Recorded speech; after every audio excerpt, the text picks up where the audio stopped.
अभिनंदन। कहते हैं कि हर बार कोई अपना ही होता है जो हमें पीछे से धक्का देता है और कई बार हम खड्डे में गिर भी जाते हैं, अब कई बार निकल भी जाते, कई बार फंस भी जाते। तो इस बार कपिल जी के लिए ताली, उन्होंने धक्का दे दिया मेरे को आज। कुछ शेरो शायरी आपको सुनाता हूँ, अगर आपको अच्छी लगे तो मतलब साथ ज़रूर दीजिएगा। मतलब थोड़ी सी सैड सी शायरी भी हो सकती है बीच में, तो दुखी मत होना। और अपने पुराने जो आपके कुछ यादें होंगी उन्हें शायद मैं ताज़ा करने की कोशिश करूं कि कोई ना मिला ऐसा जिस पर दुनिया लुटा देते। अरे वाह वाह तो कीजिए। कोई ना मिला ऐसा जिस पर दुनिया लुटा देते, हर किसी ने धोखा दिया, किस किस को भुला देते। दिल का दर्द दिल में दबा रखा है दोस्तों, कि दिल का दर्द दिल में दबा रखा है दोस्तों, बयां करते तो महफिल को रुला देते।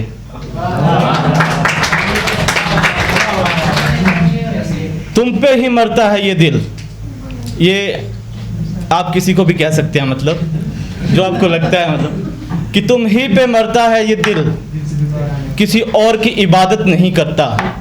कि तुम पे ही मरता है ये दिल, किसी और की इबादत नहीं करता। कई जन्मों से बंधी हूँ, बगावत नहीं करता। कभी तुमसे थी वही शिकायत है आज इसी ज़माने से, कि कभी तुमसे थी वही शिकायत है आज इसी ज़माने से। मेरी तारीफ़ तो करता है पर कम वक्त मोहब्बत नहीं करता।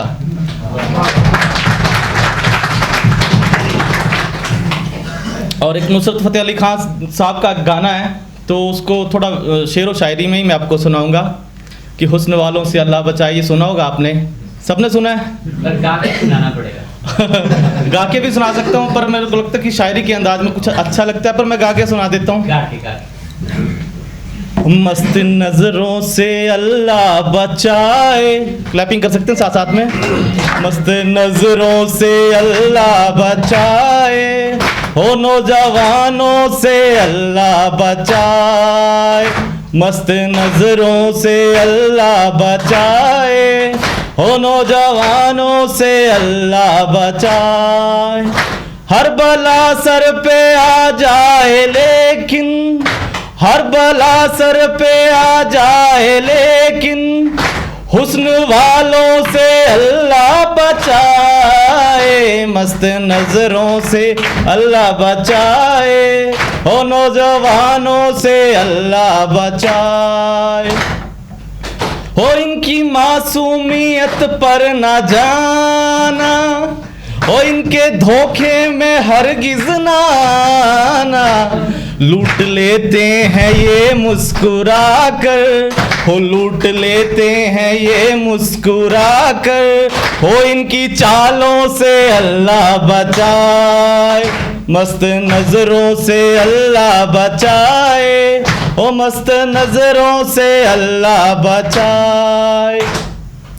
ओ सूरत भोली है, बातें हैं भोली, क्लैपिंग साथ साथ में। सूरत भोली है, बातें हैं भोली, दिल में कुछ है मगर लब में कुछ है। हो लाख चेहरा सही चांद जैसा, हो लाख चेहरा सही चांद जैसा। हो दिल के कालों से अल्लाह बचाए, मस्त नजरों से अल्लाह बचाए। हो नौजवानों से अल्लाह बचाए। धन्यवाद आपका सहयोग।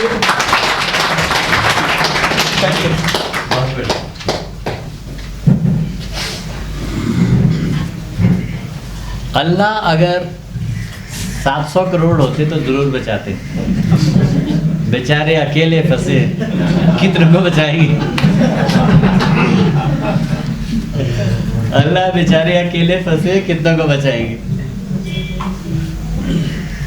बहुत बढ़िया।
आप ट्रेनिंग करवाने वाले होंगे अब, और क्या तैयारियां होनी चाहिए ट्रेनिंग के लिए?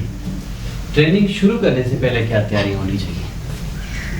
क्या होनी चाहिए? नंबर 1, स्टार्ट करने से पहले की तैयारी क्या होनी चाहिए? ट्रेनिंग से पहले क्या? सब्जेक्टिव नॉलेज जो आप ट्रेनिंग देना चाह रहे हैं, subjective knowledge, training material, training material,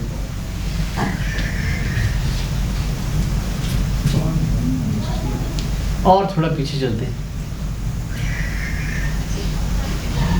training देंगे किसको?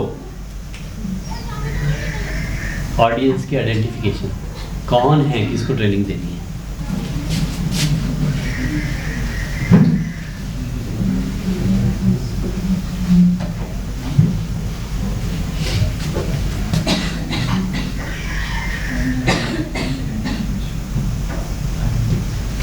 Identification of participants. आप ट्रेनिंग किसको दे रहे हैं? आप स्टूडेंट्स को ट्रेनिंग दे रहे हैं, महिला को दे रहे हैं, वर्किंग वुमेन को दे रहे हैं, फार्मर्स को दे रहे हैं, एम्प्लॉइज को दे रहे हैं, किसको ट्रेनिंग दे रहे हैं आप? वो एक पता। अगर हमने आइडेंटिफाई कर दिया यस इस ग्रुप को हम ट्रेनिंग दे रहे हैं, दूसरा क्या है कदम?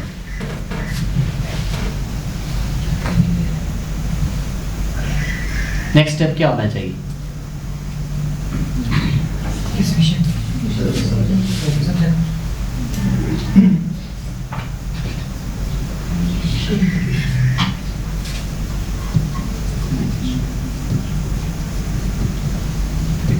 उन तक बात पहुंचानी पड़ेगी ना कि आप ट्रेनिंग करवाना चाह रहे हैं, इनवाइट करना पड़ेगा ट्रेनिंग के लिए। आपको चिट्ठी आई है? चिट्ठी आई है ना आपको? तो क्या था, अगर हम सोचते हैं कि आपकी ट्रेनिंग हो रही है और आपको बोलते ही नहीं, तो आप आते हैं यहाँ? नहीं आते ना। तो कम्युनिकेट करना पड़ेगा, इनवाइट करना पड़ेगा पार्टिसिपेंट्स को।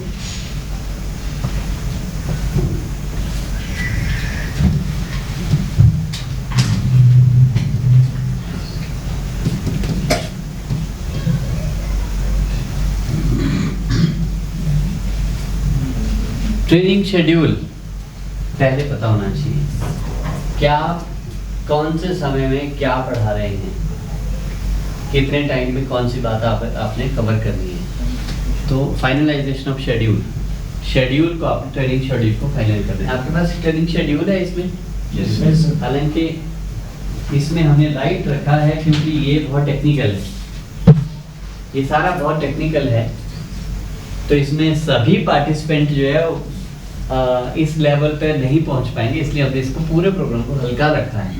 इसमें बहुत हैवी हो जाता है, डाइजेस्ट नहीं कर पाते। और आजकल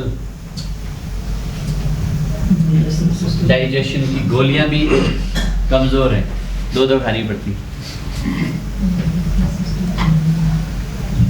तो शेड्यूल हमारा फाइनल होना चाहिए, क्या आप पढ़ाएंगे, कब पढ़ाएंगे, कौन सी बात कितने टाइम में कवर करें। ठीक। वेन्यू, कहाँ आप ट्रेनिंग कराने जा रहे हैं, वहाँ पे है उतनी व्यवस्था जितने लोगों का बुलाना चाह रहे हैं। और फैकल्टी कौन होगी? फैकल्टी का मतलब पढ़ाने वाले, ट्रेनिंग देने वाले लोग कौन होंगे, ट्रेनर्स कौन होंगे।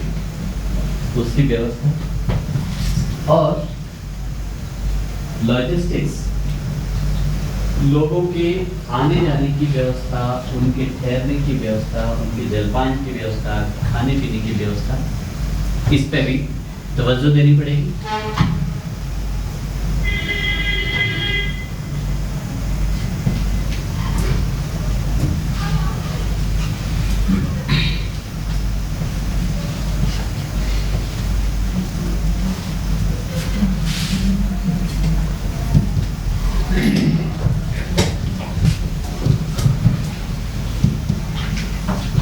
ट्रेनिंग मटेरियल, आपके पास किताब है ना दी हुई एक, तो हमने आपके आने से पहले छाप ली थी किताबें, तो ये तैयारियां हम पहले क्या मटेरियल आप पढ़ने के लिए लोगों को देना चाहते हैं, वो मटेरियल आपके पास रेडी रहना चाहिए। अगर ये सब आपके पास 3 4 5 बातों का क्लैरिटी है, उसके बाद ट्रेनिंग प्लान कर सकते हैं। क्लियर जी? सेकेंड है ड्यूरिंग ट्रेनिंग, जब ट्रेनिंग चल रही हो किन बातों का ध्यान रखना है?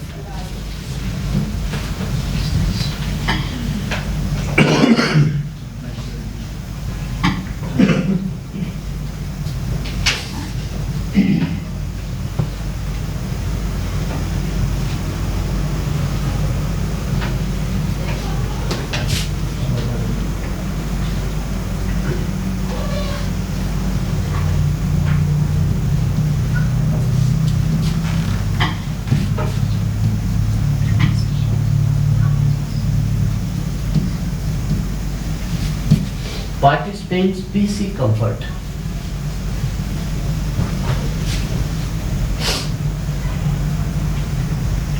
अगर आपको बैठने के लिए ठीक नहीं है, कमरा अंधेरा है, रहने के लिए ठीक नहीं है, खाने के लिए चॉइस से बाहर की चीज नहीं है, तो क्या होगा? तो लेवल ऑफ सेटिस्फेक्शन है वो डाउन हो जाएगा। तो बेसिक कंफर्ट होना चाहिए हमारा।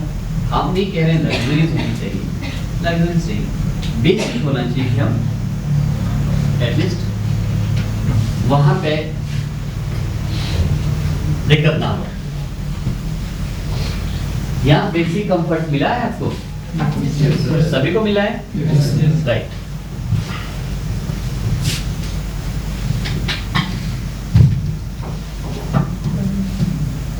टाइमलाइन, टाइमलाइन को कैच करना बहुत इंपॉर्टेंट है। आप प्लान करके रखो कि हम 36 बातें पढ़ाएंगे, और पढ़ाई आपने 3 बातें, और जो आपने आधा घंटा में कोई टॉपिक कवर करना था उसको खींच के आप लेके 3 घंटे में, तो इसका मतलब गड़बड़ हो गया। आप ट्रेनर फिर वहां पे सही नहीं है। एक ट्रेनर के पास ये कैपेसिटी एंड कॉम्पिटेंस होनी चाहिए कि किस विषय को कितने समय में हमने कवर करना है और कैसे कवर करना है। अनावश्यक चीजें उसमें ऐड ना करते जाए कि वो लंबा बनता जाए, नीरस बनता जाए और उसका असर कुछ ना हो। हमारा ऑब्जेक्टिव क्या है? जिस विषय को हम यहाँ पे पकड़ रहे हैं वो विषय ठीक तरीके से, साफ तरीके से अंदर जाना चाहिए। तो बहुत डेविएशन होती है, बहुत लोग शुरू कहीं से करते हैं और पहुंचते कहीं, कांगड़ा से शुरू करते हो केलोंग पहुंच जाते हैं बात करते करते। तो यहाँ ये भी बचना है कि हम वापस दौलादार से तक जा सकते हैं, उससे बियॉन्ड नहीं जाए, इतना हो सकता है। टाइमलाइन को पकड़ना बहुत जरूरी है।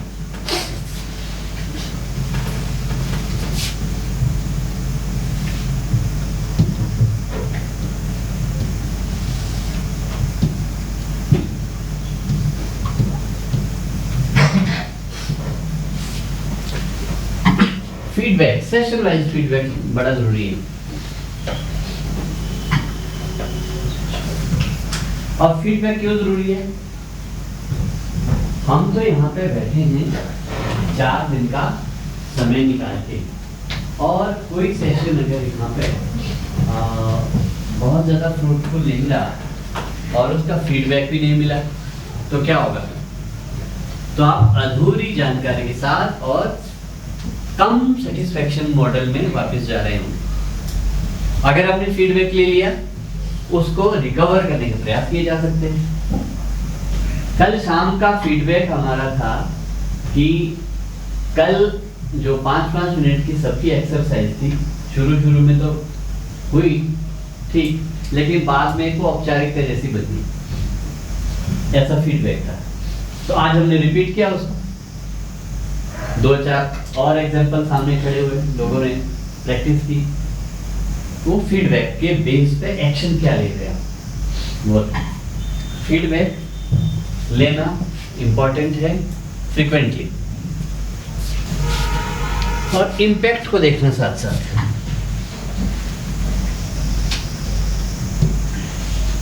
इम्पैक्ट को देखना इसलिए जरूरी है, आपने जो तरीका ट्रेनिंग का अडॉप्ट किया है वो लोगों को समझ में आ भी रहा कि नहीं, आप उस तरीके से अपनी बात ठीक लोगों तक पहुंचा रहे कि नहीं। अगर उस पर इम्पैक्ट को आप असेस नहीं करेंगे, असेसमेंट से हो सकता है एक तरीका ज़्यादा नहीं सब ठीक साबित हुआ, हमें तरीका बदलना पड़ेगा। तो हम बदलेंगे कब तरीका, जब हम असेस करेंगे, बेसिक हम पता करेंगे उसके बारे में। तो साथ साथ हमें वो भी देखना है कि एक तरीका काम कर रहा है, दूसरा तरीका काम कर रहा है। लर्नर्स कई प्रकार के होते हैं, कुछ लोग होते हैं उनको आप लेक्चर दो समझ आ जाती है बातें, कुछ लोग हैं उनको लेक्चर से समझ नहीं आती है, पिक्टोरियल दिखाएंगे तो जल्दी समझ आते हैं, पिक्चर्स, डायग्राम्स, मॉडल्स। कुछ लोग ऐसे होते हैं उनको उससे भी नहीं समझ आती बात, उनको प्रैक्टिकली करवाओ तो सब समझ जाते हैं। तो हमारे माइंड की अलग अलग विशेषताएं हैं और अलग अलग सभी की क्षमताएं हैं, अलग अलग सभी के बातों को समझने के तरीके हैं। तो हमें उन तरीकों को भी ध्यान में रखने की जरूरत है, कौन आदमी किस तरीके से ज्यादा सीख सकते हैं। फिर है आफ्टर।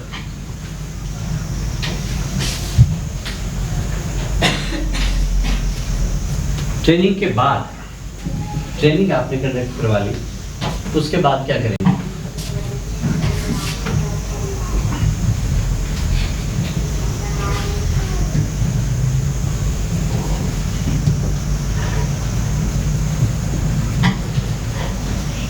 ओवरऑल फीडबैक, पूरे प्रोसेस का फीडबैक।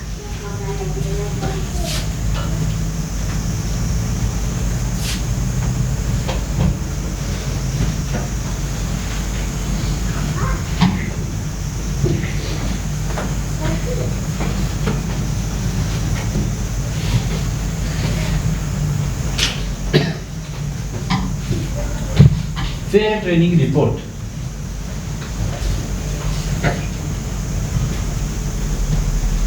ओवरऑल फीडबैक हमने ले लिया, फिर ट्रेनिंग की रिपोर्ट में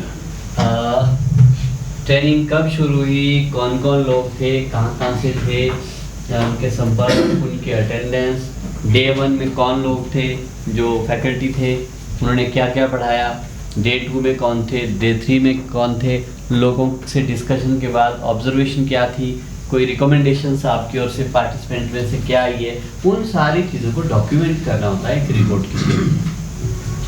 तो हम कंसोलिडेट करते हैं और साथ में रिकमेंडेशंस ये है कि इस ट्रेनिंग सेशन में आप लोगों के बहुतों के सुझाव भी आएंगे और ऐसे भी सुझाव आ सकते हैं जो आप चाहेंगे कि सरकार तक पहुँचे, विभाग तक पहुँचे, जहाँ पे कुछ विभाग उसमें रिएक्शन। अगर ऐसी भी कुछ बातें आती है तो हम अपनी रिपोर्ट बनाते हैं, उस रिपोर्ट में रिकमेंडेशंस लिखते हैं लास्ट में कि इस ट्रेनिंग से ये निकल के आया है कि ऐसा ऐसा किए जाने की जरूरत है। अगर एक्शन के गवर्नमेंट में लेना है, डिपार्टमेंट में लेना है तो ले, हम तो अपनी ओर से बता देंगे उनको ऐसा करने की जरूरत है, ऐसा लोगों से समझ में आया है। अब एक्शन लेना नहीं लेना उनका काम है, हम सिर्फ अपनी बात उनको रख सकते हैं, वो रोल उनका है। तो ये एक और इम्पोर्टेंट है फ्यूचर लिंकेजेस।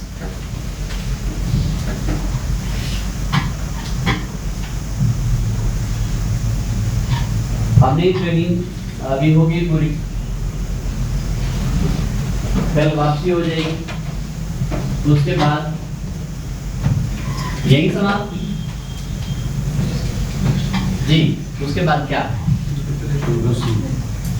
क्या,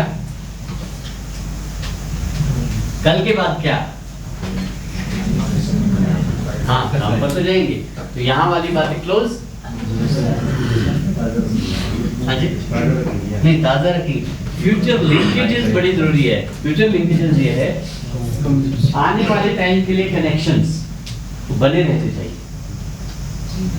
हो सकता है कई बार आपको फील्ड में कुछ ऐसी स्थिति हो जहां आपको गाइडेंस की जरूरत हो, कुछ सपोर्ट की जरूरत हो, इंफॉर्मेशन की जरूरत हो, मोटिवेशन की जरूरत हो। कोई तो चाहिए जो आपको उसमें सपोर्ट करे आपको। नंबर 1। नंबर 2, हो सकता है कोई नए आइडियाज आपके पास पैदा हो, नए विचार कुछ पैदा हो, नए तरीके आपको कुछ समझ आ जाए, उनको भी डिस्कस करने के लिए कोई प्लेटफॉर्म चाहिए। हो सकता है आपके पास कोई नई बात समझ में आ जाए, अगली बार हम आपको यहाँ पे ट्रेनर के रूप में बुलाएंगे, और ये आपने नई बात समझ के बताओ आपने कोई क्या नई बात है। और तीसरा, अगर हमने अपग्रेडेशन की ओर भी जाना है, इस लेवल से नेक्स्ट लेवल तक भी जाना है, तब भी हमें सपोर्ट की जरूरत रहेगी। तो जो रिसोर्स इंस्टीट्यूशंस हैं, रिसोर्स ऑर्गेनाइजेशंस हैं, रिसोर्स पर्सन्स हैं, उनका रोल रहता है और बड़ा रहता है। और ये भी हो सकता है कि आने वाले टाइम में हम कोई डेमोन्स्ट्रेशन के लिए आपके एरिया में जाके कोई एक पंचायत अडॉप्ट कर लें, जहाँ पे हम बोलेंगे हम जल जीवन मिशन के नक्शे कदम को यहाँ पे उतारेंगे, ताकि वहाँ लोग जाएं, देखें फिर कैसे एक्चुअल में काम होता है, मॉडल बनाएं। तो उसके लिए फिर आप लोग होंगे वहाँ पे, फिर उसके साथ मिल के करेंगे। तो लिंकेजेस इस्टेब्लिश होनी चाहिए। ये रिलेशनशिप बिल्डिंग है, और जो रिश्ते हैं बने रहने चाहिए, मजबूत होकर रहने चाहिए, और इन रिश्तों का लाभ अच्छाई की दृष्टि से मिलते रहना चाहिए। सबको रिश्तों का लाभ अच्छाई की दृष्टि से, सबकी बेहतरी की दृष्टि से मिलते रहना चाहिए। इसलिए कनेक्ट बना रहना बहुत इम्पोर्टेंट। तो ये कुछ बातें हैं जिनको हमने ध्यान में रखना है जब भी हमने ट्रेनिंग करवानी है। इसमें से कितनी बातों को आप प्रैक्टिकल कर पाते हैं, कितनों को नहीं कर पाते हैं, वो मामला अलग है। बट आइडियली अगर इस तरह से आप कर पाए तो एक अच्छी प्रक्रिया होगी, बेहतर प्रक्रिया। Any doubt? No, sir. Sure? Yes, sir. Fine.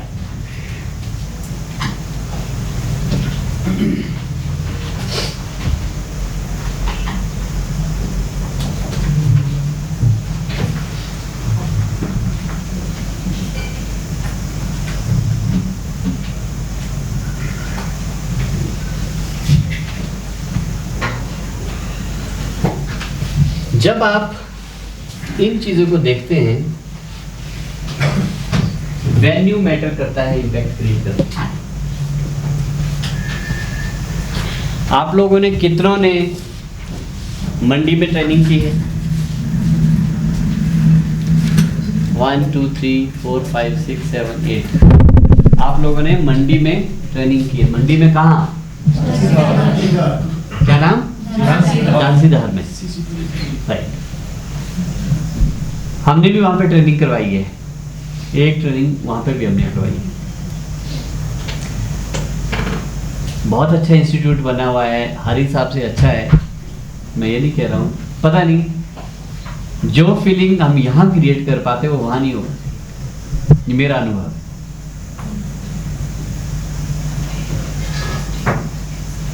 जिन्होंने वहाँ पे ट्रेनिंग की है उनका क्या इस बारे में अपना आकलन है?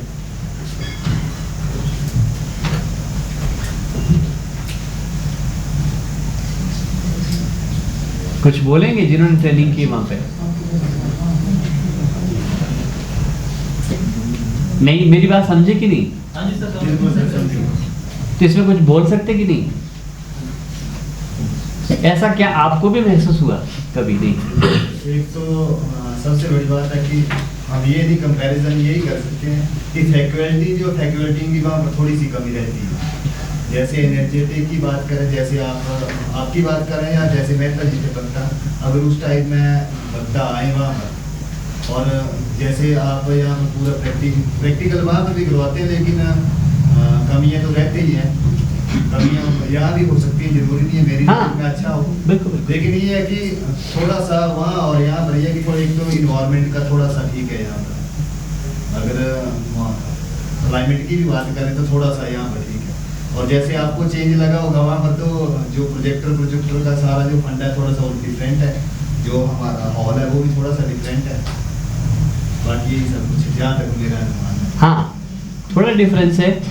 यहाँ पे क्या है, हमारे पास state of the art technology है। पूरे हिमाचल में आपको ये सुविधा नहीं मिलेगी, ये टेक्नोलॉजी नहीं मिलेगी जो यहाँ पे हम यूज़ कर रहे हैं। ये सब आपको यूट्यूब में देखने को मिलेगा, प्रैक्टिकली मिलेगा। यहाँ तो आप प्रैक्टिकल आओ, सब आपके लिए है, आप यूज़ करो।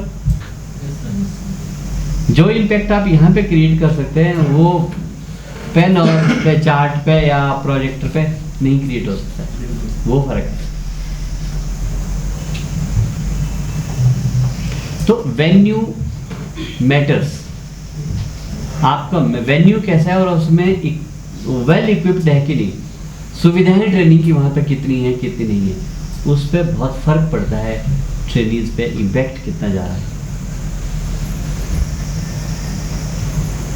इसी ट्रेनिंग को अगर हमने भी कहीं बाहर करना होता ओपन में पंचायत घर के हॉल में, तो वो बात नहीं होती जो यहाँ हो रही है। वहाँ अगर हमने वैसे ही बात करनी है, चार्ट और पेन के माध्यम से काम करना है, तो वो बात नहीं हो सकती है जो यहाँ हो रही है। वेन्यू का बहुत फर्क पड़ता है, number 1। Number 2, faculty. Faculty matters a lot. ज्ञान होना काफ़ी नहीं है, ज्ञान तो बहुतों को होता है।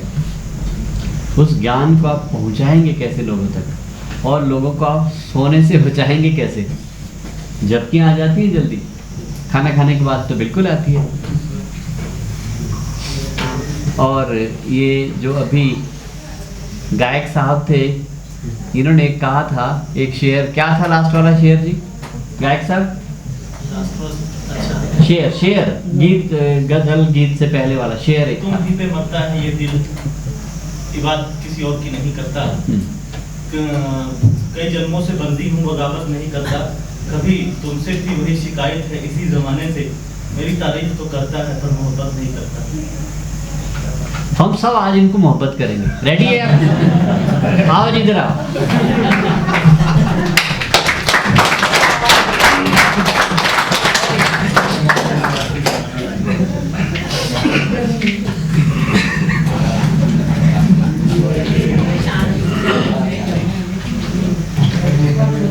आप रेडी हैं? Everybody will love him. उठो अपनी सीट पे खड़े।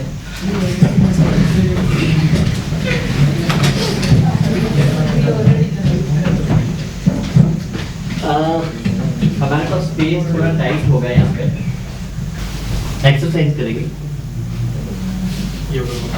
अगर किसी के पीठ में दर्द है वो ना करे, अगर सब स्वस्थ है तो हम करेंगे। झुकने के लिए यहाँ पे जगह हमारे पास नहीं है, इसलिए हम लिमिटेड झुकने की कोशिश करेंगे। हम यहाँ तक झुकने की कोशिश करेंगे, इतना नीचे हम पहुँच नहीं पाएंगे। एक्सरसाइज क्या है? पाँव का अंगूठा, क्या बोलते हैं उसको इंग्लिश में? टो। टो। और इस घुटने को क्या बोलते हैं? नी।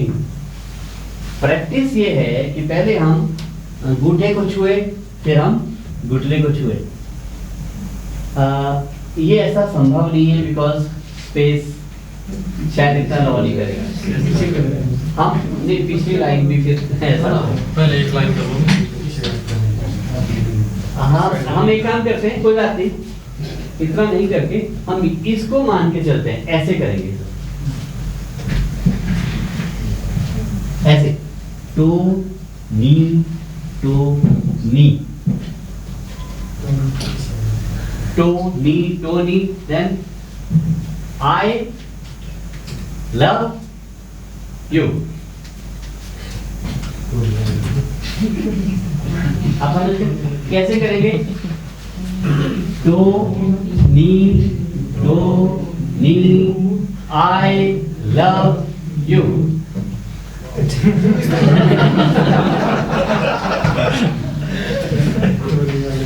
सर आप बीच में आओ क्योंकि इधर को मुड़ना मुश्किल काम है। आप मुड़ भी सकते हैं, मुड़ सकते हैं। आप इधर को मुड़ सकते हैं, ये आप यही रहो। तो हाँ ऐसे ऐसे, तो फिर तुम झुक भी सकते हैं। राइट, थोड़ा स्पेस रख लो बेशक। थोड़ा आगे आ जाओ सर। तब हो सकता है। इनकी पूरी जीवन की शिकायतें दूर होनी चाहिए। Right, will start. Tony, I love you. Tony, I love you. Tony, I love you. Tony, I love you.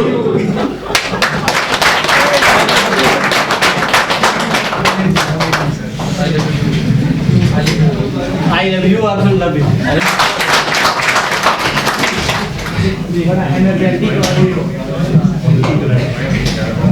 खाना खाने के बाद जो एनर्जी का लेवल है कम हो जाता है, सुस्ती आनी शुरू हो जाती है, नींद आनी शुरू हो जाती है, और उधर से आप राशन खाने के बाद राशन शुरू कर दो, कोई नहीं सुनता। ऐसा उधर, इसलिए थोड़ा सा ब्लड सर्कुलेशन। अभी फ्रेश फील कर रहे हैं? और सबसे बड़ा सुकून हमें क्या मिला, बोलो? सबसे बड़ा सुकून क्या मिला? दूसरों को लव देके प्यार दिया जाता है। हमने एक व्यक्ति की पूरे जीवन की चिंताएं खत्म कर दी। सर दिल बंदों में लग मिली अब ये शेयर बदलेगा, ये शेयर नहीं चलेगा, शेयर ध्यान पड़ेगा।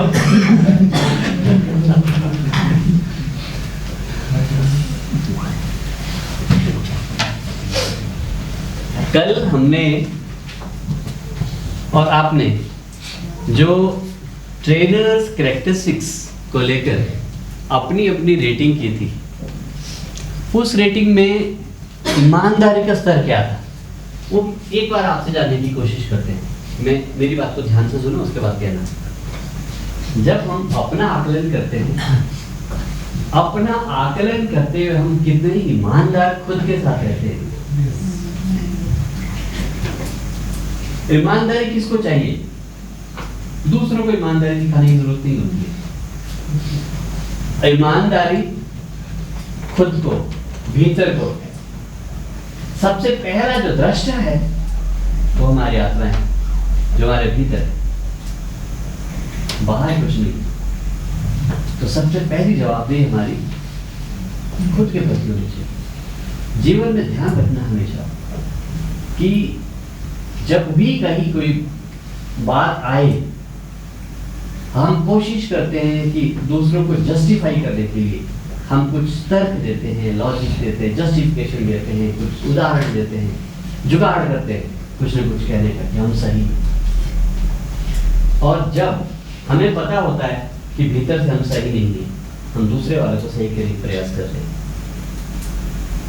वो द्वंद्व है, भीतर को कोई सूचना दूसरी जा रही है, बाहर को सूचना कुछ दूसरी जा रही है। वो क्या है? उस वक्त हम अलाइन नहीं है, भीतर और बाहर अलग अलग मामले चल रहे होते हैं। और हमने प्रयास क्या करना जीवन में? अलाइनमेंट का प्रयास करना। अलाइनमेंट की बात कल किसी ने की थी? आपने की थी? आपने भी की थी और आपने भी की थी अलाइनमेंट की बात। ये भी आपने बात की थी, अलाइनमेंट की बात की थी। तो अलाइनमेंट बड़ी जरूरी है। और अगर हमने वो अलाइनमेंट सीख ली ना जीवन में, तो हम हमने 10 कदम तो वैसे ही पार कर दिए, 10 सीढ़ियां तो वैसे ही क्रॉस कर दिए, सिर्फ एक छोटी सी बात कि जो भीतर है वही बाहर जाने दो, वहां डुप्लीकेशन नहीं। गलत है तो गलत जाने दो, सच तो जा रहा है। अगर भीतर कुछ गड़बड़ चल रहा है, जाने दो गड़बड़, सच तो जा रहा है कम से कम, बाद में ठीक भी हो जाए। गलतियां तो मनुष्य करता है, हम गलतियों के पुतले हैं। गलती अगर हो गई तो उसमें परेशान नहीं होना है, पर रिपीट गलती हो तो प्रॉब्लम है, और गलती को सुधारने के प्रयास ना करें तो गलती होती है तो हो आगे सुधारें, रिपीट ना हो और सुधारने के लिए तैयार रहें हमेशा। इसलिए जवाबदेही सबसे पहले अगर देनी है, किसको देनी है? स्वयं को देनी है, खुद को देनी है। तो मैं ये कहना चाह रहा हूँ, कल आप लोगों ने जो अपना आकलन किया, आप उस आकलन करते समय कितने ईमानदार थे अपने प्रति? हम तो बता देंगे देख के, आपके सारे कागज हमारे पास है, आपकी नजरों में क्या है? सर मेरी बात ठीक से समझ आई? जो हमने कल ट्रेनर्स कैरेक्टरिस्टिक्स पे बात की, एक ट्रेनर के क्या गुण होने चाहिए, उस पे हमने कहा था कि आप उन गुणों को ध्यान में रखते हो, 10 में से अपने आप को नंबर दो। तो नंबर को देते समय हम अपने प्रति कितने ईमानदार थे कि हम सच लिख सके, एक्चुअल हमारे साथ है, अपनी नजरों में हमें सच लगता वही, कितने ईमानदार आप थे? मैं अपनी बात ठीक से कन्वे कर पाया क्या? क्लियर है सारे? 80%। आप 100%। बैठ के 100%। 8 कितना? 8। अच्छा आपने 10 में से 8 नंबर दिए, 80%, 90%, 100%, मैक्सिमम 90, 70, 100, 90, 95, 80, 100, 90, 95, 100, 90, 99,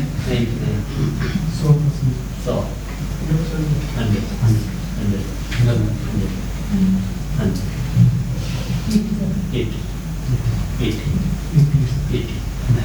50, very good, 60, 95, 80, आपने बोलो 75, 80, 100, 90,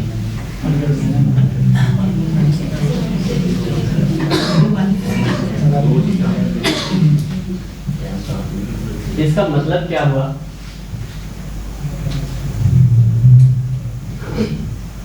इसका मतलब हुआ 50 किसने कहा?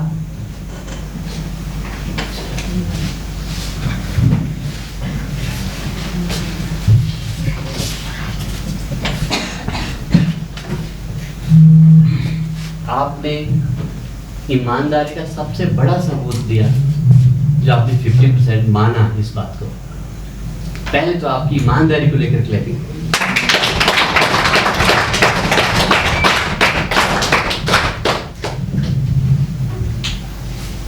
इस रेटिंग का मतलब था कि जो आपने अपने आप को नंबर दिए, आपने डबल नंबर दिए। ऐसा ही मानो जहां आपको 10 में से 3 देने थे, आपने वहां अपने आप को 6 दे दिए, 50% ज्यादा दे दिया मतलब, है ना? और इस बात को अभी आप मान रहे हैं कि मैंने उसमें 50% एक्स्ट्रा लिखे हैं, यही है ना? यही ईमानदारी है। जीवन में इतना साहस अगर आ गया ना हमें सच को कबूल करने का, और कोई साहस नहीं चाहिए। झूठ के पुलिंदों पर तो दुनिया चल रही है, लेकिन सच को मानने की अगर हमें हिम्मत आ गई तो समझो हमने फतेह कर दिया बहुत बड़ा किला। कांगड़ा में कितने किले हैं? कितने किले हैं कांगड़ा में? 2 किले हैं सर। कौन कौन से?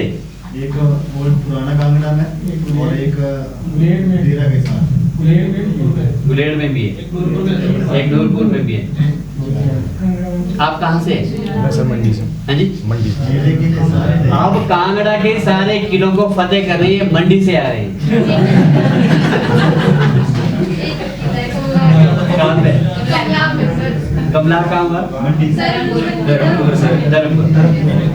Very good friend, thank you very much, great. आप क्लियर करें।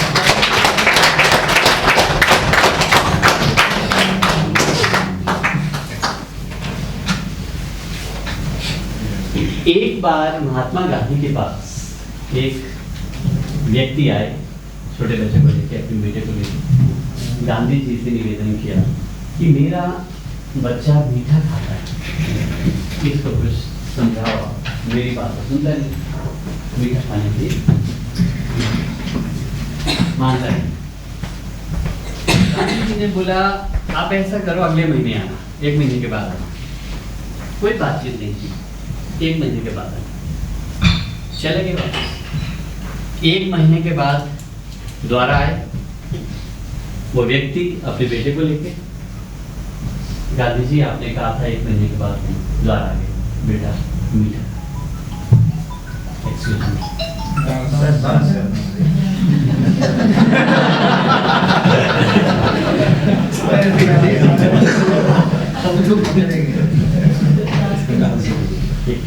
मैं अपनी गलती स्वीकार करता हूँ और किसी भी दंड को भुगतने के लिए तैयार हूं।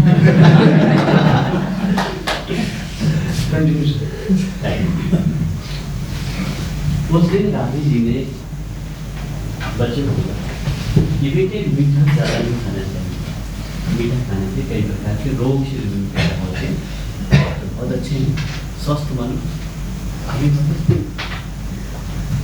बस 2 बातें इतनी है। और उस बच्चे के पिता ने गांधी जी से विस्मय मुद्रा में पूछा, गांधी जी अभी तो हमने कोई जादुई कहानी तो नहीं पढ़ाई, कुछ बड़ी कॉमन सी बात कही है। ये बात तो आप पिछली बार भी कह सकते थे, क्यों 1 महीना वेट कराया, दोबारा चक्कर आपके पास आया। फिर गांधी जी ने क्या कहा कि जब आप आए थे तब मैं स्वयं भी मीठा बहुत खाता था, और उस वक्त अगर मैं इसको बोलता कि मीठा मत खा तो मेरी बात का असर नहीं होता। कहते जिस दिन मैंने आपको कहा कि अगले महीने आना, उस दिन के बाद मैंने स्वयं मीठा खाना बंद किया था, और आज 1 महीना हो गया है मैंने भी मीठा नहीं खाया है।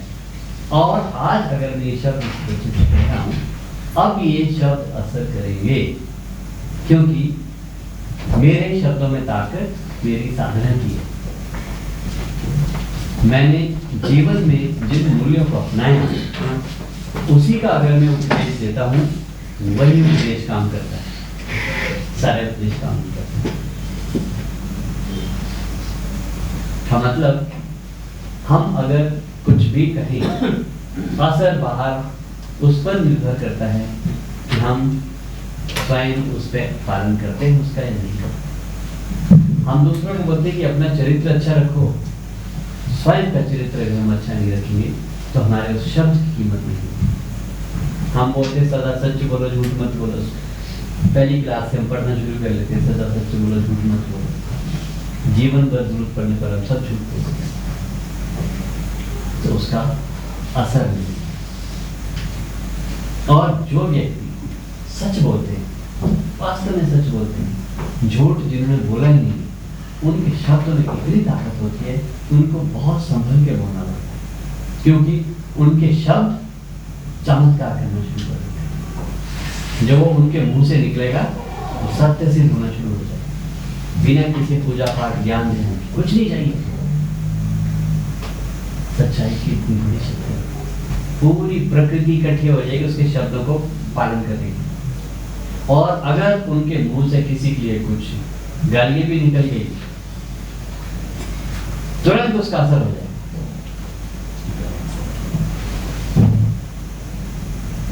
तो जीवन में अपने व्यक्तित्व को निखारना और जो हम दूसरों से चाहते हैं उस रास्ते पर स्वयं चलना, ये साधना बहुत इंपॉर्टेंट है।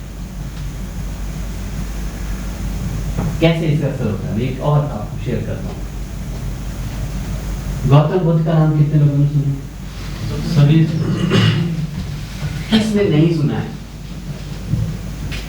गौतम बुद्ध का नाम किसने नहीं सुना है? सभी। तो सीएम साहब आपने नहीं सुना होगा, सुना है आपने, पता नहीं कितनी बार सुन लिया है। गौतम बुद्ध के जमाने में एक डाकू थे, उंगलीमाल की कहानी सबने पढ़ी है।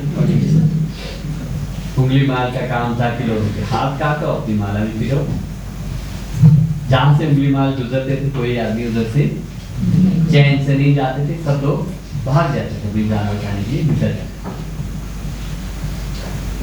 एक बार एक साधु महात्मा बुद्ध जंगल में चले गए कमंडल लेके हाथ में, और उधर से उंगली माल दूर से उसी रास्ते में उन्होंने देखा कोई आगे साधु चल रहा है। उंगली माल ने बोला, अरे रुक जा। गौतम बुद्ध ने ध्यान नहीं दिया, चलते रहे आराम से। थोड़ा आगे चले, उंगली माल ने सोचा ऐसा कौन व्यक्ति है, मेरी एक बार कहने से जो आदमी सुन नहीं रहा, मेरे कहने से तो दुनिया कांपती है, ये कौन आदमी है मेरे कहने से रुका नहीं। उसने दोबारा आवाज दी, अरे मूर्ख रुक जा। फिर भी ध्यान नहीं दिया, थोड़े रुके, ऐसे हल्के से, हल्का सा देखा, पीछे चल पड़े आराम से, मस्ती से। साधु होते मस्त आदमी। तीसरी बार भी यही सेंटेंस रिपीट किया, फिर गौतम बुद्ध रुके और मुड़ के फिर बोला, हाँ मैं तो रुक गया, तू कब रुकेगा। कितना सेंटेंस उसे क्या हुआ, पहले तो उंगली माल को पहली बार जब उसने आवाज दी और उसकी आवाज को नजरअंदाज कर दिया, जो उसके जीवन में पहली बार ऐसी घटना हुई कि उसकी बात को किसी ने टाला, तो उसको कुछ होना शुरू हो गया। कैसा व्यक्ति है मेरी बात को टाल गया, उसने देखा ही नहीं था दुनिया में कि कोई उसकी बात को टाले। प्राण बचाने तो सुनना पड़ेगा उसको, हाथ कटवाने तो जो मर्जी करो। दूसरी बार भी जब नहीं सुना, फिर हलचल थोड़ी और बढ़नी शुरू हो गई। उसके मस्तिष्क, आंखें, कान बिल्कुल चौकन्ने हो गए, खुल गए एकदम, सब बातें भूल गया वो, पूरा कंसंट्रेट हो गया कि क्या होगा ऐसा। तीसरी बार बोलने के बाद जब बुद्ध रुके और उन्होंने बोला कि मैं तो रुक गया, तू कब रुके। इस बात ने इतना घर कर दिया उंगली माल के हृदय में, और उसमें कंपन शुरू हो गई। उस अत्याचारी, उस क्रूर व्यक्ति में कंपन शुरू हो गई है, जो हर किसी के हाथ काट के अपनी माला में पिरोता है। और एकदम उसको समझ आ गई बात कि ये तो मेरे लिए एक संकेत है प्रकृति का। मैं जिस रास्ते में चल रहा हूँ, जिस कुकृत्य को मैं करता रहा हूँ, अब मुझे उस काम से रुकना पड़ेगा। ये संदेश मेरे लिए के माध्यम से प्रकृति में पहुंचा। उनको समझ आ गई बात, एकदम समझ आई। वो गए दौड़ते दौड़ते, कांपते कांपते गौतम बुद्ध के पास गिड़गिड़ाने लगे, उनके चरणों में गिरे, क्षमा मांगने लगे कि प्रभु आज आपने मेरी आंखें खोल दी, मैं जिस गलत रास्ते में चल रहा था, आज आपके एक वाक्य ने मुझे इस रास्ते से ज्ञान दे दिया है। अब मैं इससे बचना चाहता हूँ, हटना चाहता हूँ, और मैं आपकी शरण में आना चाहती हूँ, मुझे अपनी शिष्य बना। तो साधु होते हैं, उन्होंने वक्त तथास्तु शिष्य बने। साधु को ना काइस दोस्ती ना काउंसिल है, उनका देखने का नजरिया है। लेकिन इंपॉर्टेंट यहाँ पे क्या है, हमारे जीवन में परिवर्तन बहुत बड़ी चीजों से नहीं आता है। अगर जीवन बदलना हो, बहुत छोटी चीजों से जीवन बदल जाता है। बशर्ते हमारा मस्तिष्क, हमारी आंखें, हमारे कान खुले हों, पूर्वाग्रह से दूर हो। तो कोई भी चीज, पता नहीं कौन सी चीज कब घर कर जाए यहाँ पर दिल में, बदल दे, दुनिया हमारी बदल दे।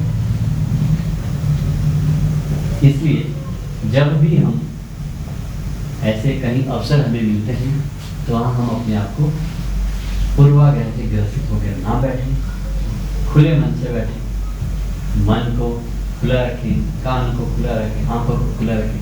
पता नहीं कौन सी कृपा कब किसके मुंह से बरस जाएगी और हमारे जीवन को बदल देगी। न्यूटन एक बहुत बड़े वैज्ञानिक हुए हैं। सुबह का वक्त था, सैर करने जा रहे थे बगीचे में, सेब का बगीचा था, और वहां पे सेब टपक के नीचे गिर गया उनके सामने, उससे पहले भी कई सेब गिरे होंगे और कई चीजें गिरी होंगी, उसके बाद भी तो गिरते ही रहेंगे।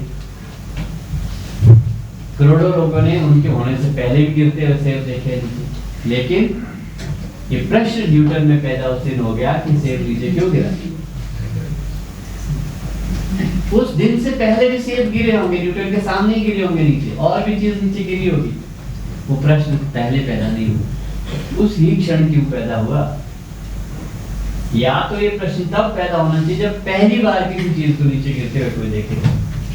अगर 36 चीजें पहले गिरते हुए देख ली है, सैकड़ों चीजें, और उसके बाद ये प्रश्न पैदा हो रहा है, इसका मतलब वो क्षण था जब वो मस्तिष्क जिसका बिल्कुल खुला था, आंखें बिल्कुल खुली थी, कान खुले थे, बिना किसी पूर्वाग्रह से, उस दिन न्यूटन को प्रश्न पैदा हो गए, नीचे क्यों गिरा, ऊपर क्यों गया नहीं, आज दाएं बाएं क्यों नहीं घुमाई। और इस प्रश्न ने खोजते खोजते न्यूटन को एक देश का, दुनिया का महान वैज्ञानिक बना दिया। उसके बाद कई आविष्कार उन्होंने दिए विज्ञान के, जिसके आधार पर टेक्नोलॉजी ने काफी कुछ काम किया। तो जीवन बदलने के लिए हमें पहाड़ गिराने की जरूरत नहीं है। क्या करने की जरूरत है? अपने आप को खाली रखो, पूर्वाग्रह से दूर रखो। पता नहीं कौन सी छोटी सी चीज कब हमारे जीवन को बदल सकती है।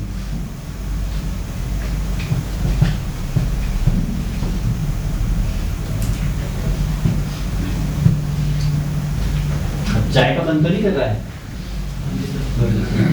कर रहा है? पता कर लें।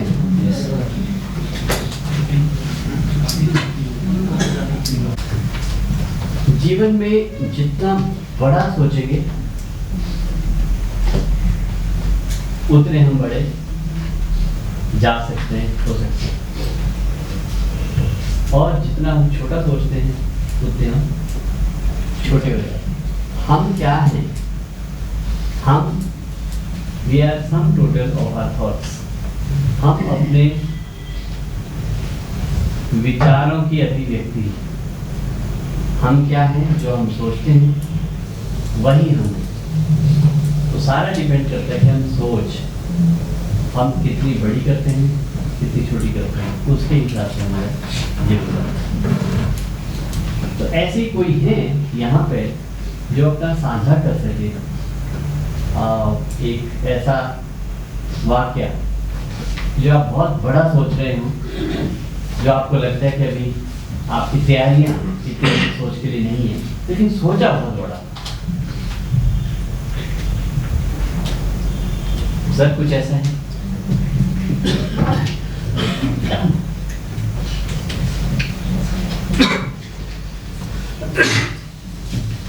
मैं वैसे महीने की मतलब 1 लाख रुपए कमाना चाहता था, तो पिछले महीने मैंने 1,40,000 रुपये कमाए हुआ।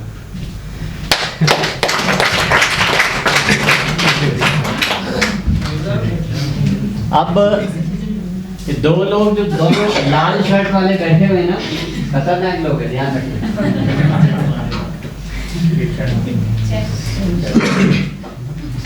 सर कुछ ऐसा है जो आपको लगता है मेरी रीच से बाहर है, पर है बड़ा कुछ सोचा हो? अभी ऐसा कुछ नहीं सोचा था तो अभी पहुंच नहीं। क्या है?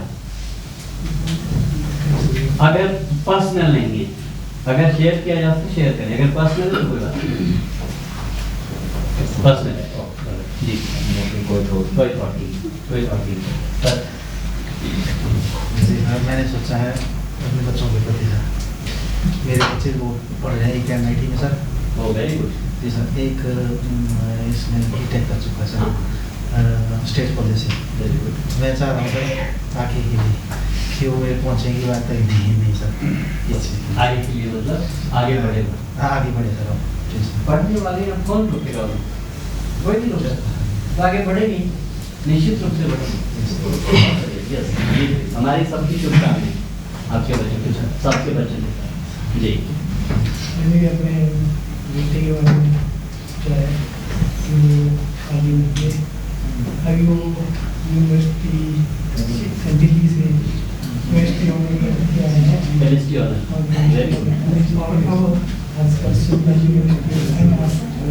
अच्छा जनरल क्या बात है अपना मल्टी की था वेरी तो गुड मैं सोचता हूँ कि वो आगे बढ़ेगा बिल्कुल निश्चित रूप से। मेरा मतलब अगर ऐसा कुछ सोचा है जो कैपेसिटी से बाहर दिखता हो ऐसा कुछ सर ऐसा वर्तमान के लिए यहाँ पर पहुँचा मैं ये भी मेरी कैपेसिटी से बात जिस फैमिली बैकग्राउंड से आता था जी। तो मेरे लिए सब तो मुमकिन नहीं था और मैं यहाँ तक पहुँचा भी और भी सोचे मतलब यही नहीं रुकना है अभी तो चलो ये जर्नी है और भी देखेंगे आगे और मौका मिलेगा तो कुछ बड़ा करने का सोचा है तो ये प्रयास में तो जारी रहेगा। बहुत अच्छी।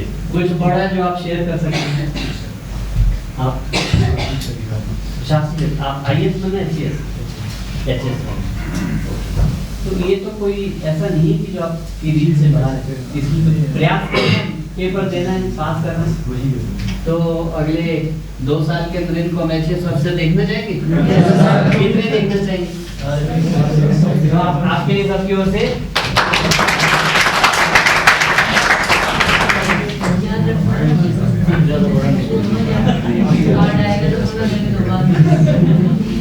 जी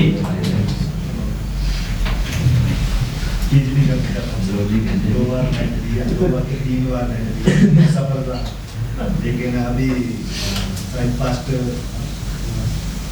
नेक्स्ट फर्स्ट वीक तक मुझे लग रहा है कि शायद टेस्ट होगा तो तैयारी है उसकी लेकिन वही है कि देखते ये तो होने वाला काम है एंट्रेंस के लिए आप पेपर दे रहे हैं पास हो जाएंगे जल्द से देखेंगे सर्च हो जाएगा ये तो होने वाला काम है इसमें कोई बहुत बड़ा वो नहीं है कि बहुत जो मेरे रीच से बाहर रीच से बाहर ये तो आपके कंट्रोल PhD आपने सोच लिया तो आप PhD बन गए 3 साल के बाद इनको डॉक्टर देखेंगे ना सारे मिठाई देंगे सबको कि नहीं डॉक्टर का पेपर जी मेरे 2-3 साल से तो पहले मैं राजनीति में जाना चाहता था सक्सेस हो जाना आपने सुना इनको किसने नहीं सुना किसने नहीं सुना नंजो सबने सुना इनके हम एक इच्छा को पूरा कर सकते हैं सारे लोग और कितने लोग इनके साथ खड़े हो सकते हैं सारे इनको नेता देखना चाहते हैं कोई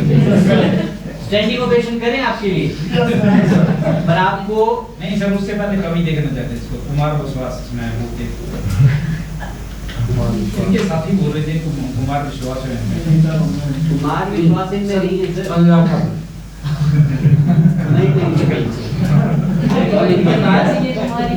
इनके पास नेता बनने का कम समय है आप डिसाइड करो नेता बने कभी बने नेता ठीक है आप रेडी हैं बनने के लिए आप रेडी हैं बनने के लिए खड़े उठो आप रेडी हैं बनने के लिए पक्का इनके लिए तालियां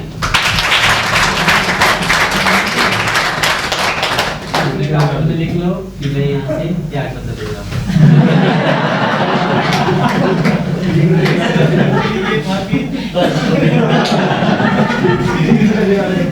जी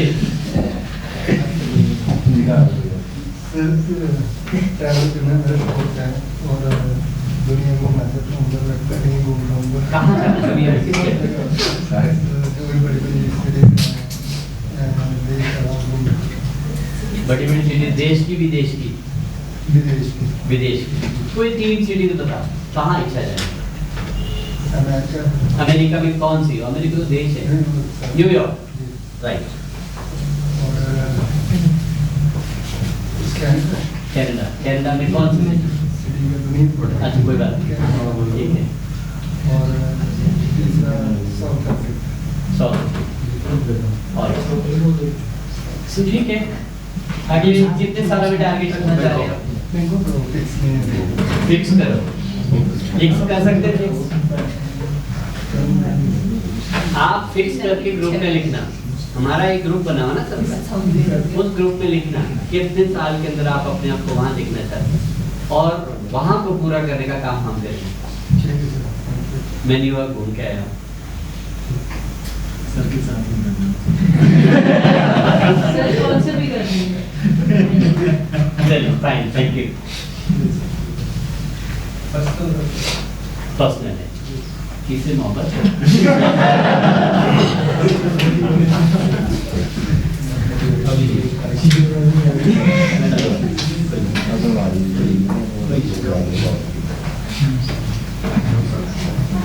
सर PhD का क्वेश्चन पास करना आर्ट्स का कॉम्पिटिशन इतना है कि लगता क्वेश्चन पास कर अभी टाइम है, मतलब एक बैरियर तो नहीं है नहीं पास पढ़ो, आपने क्वेश्चन पास करना है। कितनी बार रिटर्न पास हुआ है तो पहले एक बार भी नहीं, प्रयास किया, एक ही बार प्रयास किया, कैसे हो गया?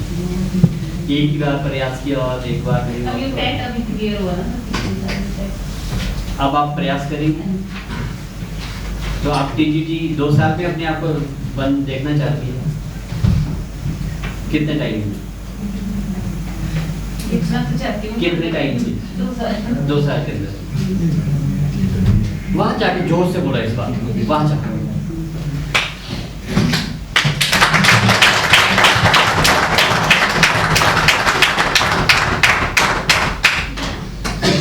आप इसके बारे में 5 मिनट कितने जोर से बोल सकती है? This is the power of spoken words. जो हम बोलते हैं वो होता है। ये चमत्कार सबको दिखाएंगे आज, 2 साल के बाद इनको टीजीटी बनाएंगे। ये डिपेंड करता है, हमने बात की थी सुबह, प्रेयर तो है ही है, साथ में जो आप बोलेंगी विल ऊपर से आती है, वही होता है।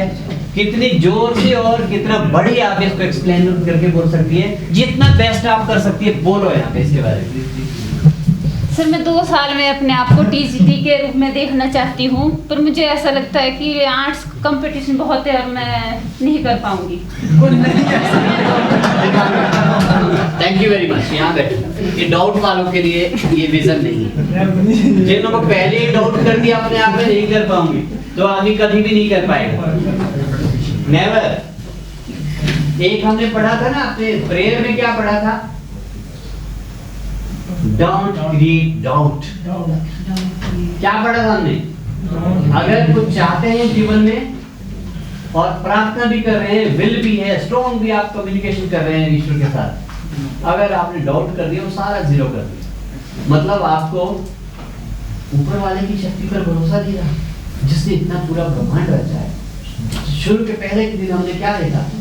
एक छोटा सा कण, कितना अंदर हमारे भीतर, कितना बाहर, क्या कुछ नहीं हमने देखा। ये किसने बनाया? ऊपर वाले ने। और आपने ऊपर वाले की शक्ति पर डाउट कर दिया। वो इतने कमजोर है कि आपकी छोटी सी बात टीजीटी बनना तो इतना सा काम है, तो बड़ा काम है। मैं 2 साल में टीजीटी टीचर बन चुकी हूँ। आप डाउट अंदर से भेज रही है बाहर।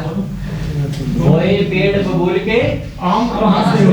आप बोलो मैडम, खाने आम है, पेड़ बबूल के कोई जा रहे हैं। तभी प्रार्थना है, खुदा पर भरोसा नहीं है। कैसे हो गए दोनों बातें? नहीं हो सकती। आपने बनना है तो डाउटलेस होके बोलो यार। बोलो मैं टीचर बन चुकी हूँ। डाउट शब्द कहीं नहीं आना चाहिए।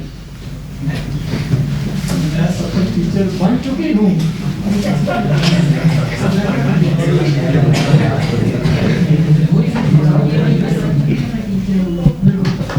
बड़ी दूर की बात है, कम। सर मैं अपने आप को 2 साल में टीजीटी टीचर के रूप में देखती हूँ कि 2 साल में मैं करती हूँ। और बोलो, क्या बोल सकती है बेसिकली टीजीटी को लेकर? जितना मर्जी बोल सकती है, जोर से बोलो, अंदर से निकालो उस चीज को।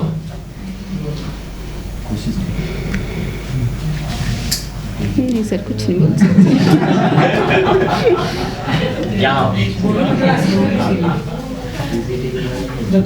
आपने टीजीटी बनना है, टीजीटी का रोल बच्चों को पढ़ाना है। ये सब बच्चे हैं यहाँ, कोई बूढ़ा नहीं इनमें से। और इनको जब पढ़ाना है, टीचर होके पढ़ाना है, तो आपको बिंदास होना पड़ेगा।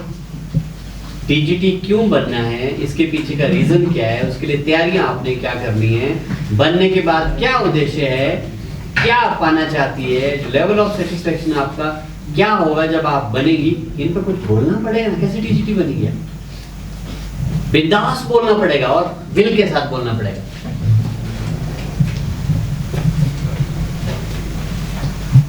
सर टीचर बनना मेरी हॉबी है, लेकिन जो हमने फील्ड चुनी है वो किसी मजबूरी में चुनी है। लेकिन मैं अपने आप को ये सोचती हूँ कि अपने प्रोफेशन के साथ जो हमने पढ़ाई की है उसके साथ मतलब न्याय होगा अगर हम उस फील्ड में जाएं तो, जिसमें हमारा इंटरेस्ट भी है और एजुकेशन भी। ठीक है, आगे कंटिन्यू करो। वेरी गुड, बहुत बढ़िया। अभी आप आधा घंटा से पहले जा ही नहीं सकती। ये स्टेज का यही काम है, यहाँ तो नाच के आना पड़ेगा या बोल के आना पड़ेगा, ठीक है ना? आपको भरोसा नहीं है तो इनको पूछो।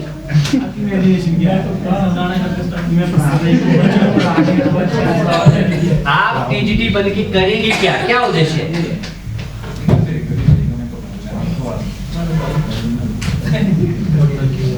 नहीं, मैं आपको कैसे देखना चाहती हैं? आप क्या पढ़ा रही हैं? आपको जॉब लग चुकी है ऐसा सोच? आप टीचर है, पढ़ाए हम बच्चे। नहीं, आप प्लीज इन्हीं को बोले दो।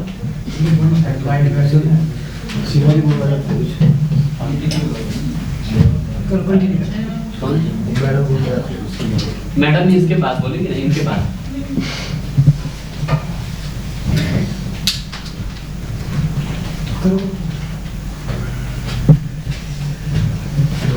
Madam, you are the best. Teaching के बारे में, टीजीटी के बारे में आपसे बढ़िया कोई नहीं बोल सकते हैं। और आपका पैशन बच्चों को पढ़ाना है और बच्चों में अच्छी आदतें, अच्छे संस्कार, अच्छी शिक्षा देना, यही तो आपका उद्देश्य है लाइफ का। आप तो इसीलिए पैदा हुई है, इसीलिए बनी है, इसीलिए आप यही करना चाहती हैं। आप कैसे पढ़ाएंगे जरा बताओ इनको। Attention please. अभी डर के मारे कुछ विचार नहीं आ रहे। यही तो निकालना है, हम तो इसी डर किससे रहे हम? डर पर किसने बोला था? बाली साहब। डर कितने प्रकार का होता है बाली साहब? कितने प्रकार का डर होता है? डर होता है सर 5 प्रकार का। कौन कौन से? वास्तविक घटना से डर है, कुछ खो लेने का डर है और एक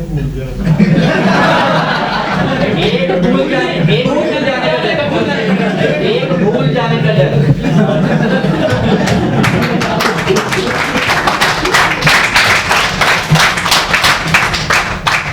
देखो, आपका काल्पनिक डर, इन्होंने जो बोला, कल्पना आपने की ही नहीं अभी तक। अभी तो आप भय में जी रही है, होगा कि नहीं होगा, डाउट में। कल की हुई नहीं, अभी तो कल्पना नहीं की, तो डर कैसे? वास्तविक डर है ही नहीं है, क्योंकि ऐसी कोई घटना होने वाली नहीं है। नहीं टीजीटी होंगे तो पहाड़ गिरेगा क्या?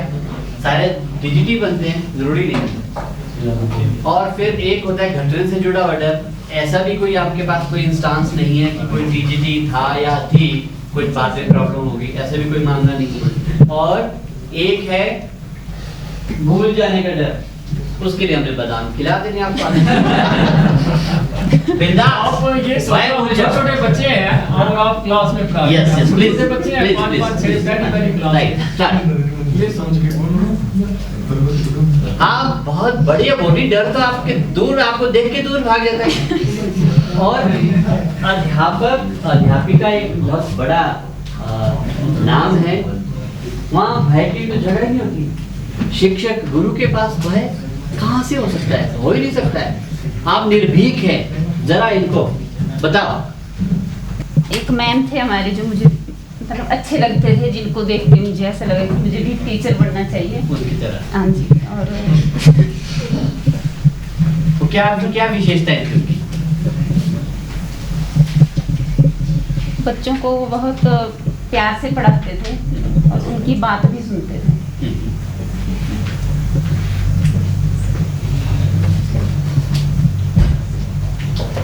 आप टीचर बन के क्या खास करेंगी?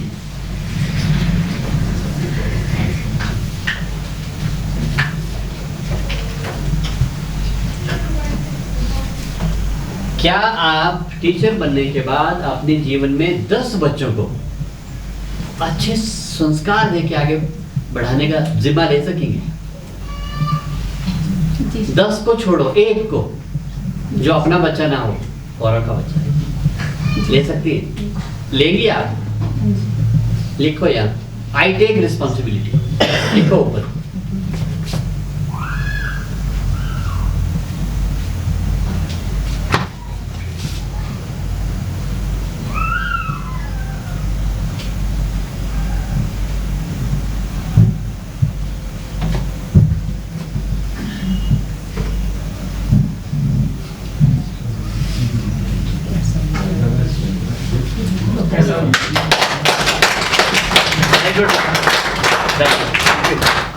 आप सोचना शुरू करो, कल्पना शुरू करो, भय से दूर रहो, ऊपर वाले की शक्ति पे भरोसा करो और मेहनत करो। अपनी वोकैबुलरी बढ़ाओ, अपने पुरानी क्वेश्चन पेपर जो मेहनत करनी पड़ती है, जो सारे करते हैं उसको करो।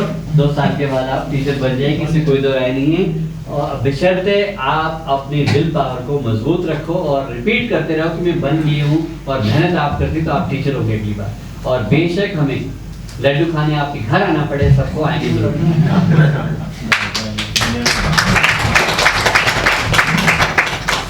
मैडम आप कुछ कहना चाह रही हैं? आप कहना चाह रही हैं? चलिए आइए लास्ट, इसके बाद हम चाय के लिए।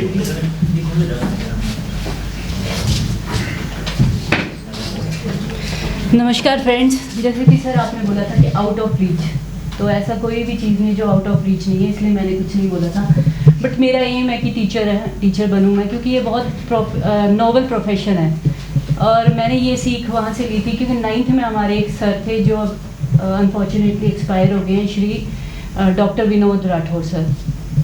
तो वो थे हमारे मैथ्स के टीचर। तो जब वो पढ़ाते थे वो बहुत अच्छी तरह से पढ़ाते थे, और एटलीस्ट अगर छुट्टी भी हो जाती थी और बच्चे बोलते थे कि सर हमें ये बता दो, तो वो 30 to 35 किलोमीटर से आते थे, तो भी वो बैठ कर समझाते थे उनको। और उन्होंने क्या किया था, 8-9 बच्चों को एडॉप्ट किया था कि ये मेरी जिम्मेदारी है, मैं इनको पढ़ाऊँगा।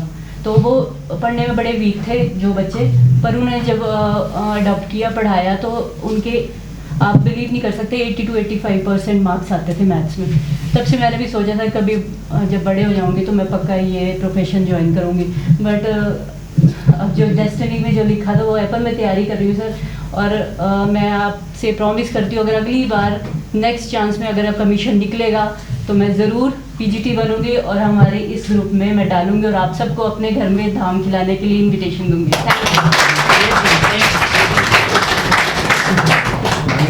इस जगह में आदमी अपनी मर्जी से सकता है, लेकिन जाएगा सबकी मर्जी। प्रश्न ये है, आपको दुआएं पहले चाहिए कि बाद में चाहिए? सर मुझे पहले भी चाहिए और फिर बाद में भी चाहिए, ताकि मैं बच्चों को अच्छा एक एग्जाम्पल सेट। पहले भी चाहिए और बाद में भी चाहिए। तो धाम पहले नहीं हो सकती क्या? कोई बात नहीं सर, धाम पहले हो जाएगी, पर शर्त ये है कि मेरे घर आना पड़ेगा आप सबको। तो हम वी विल वेट, ये ग्रुप में डेट फिक्स करेंगी, इस दिन मेरे यहाँ पे धाम है, सब लोग वहाँ पे पहुँचेंगे। एग्रीड है?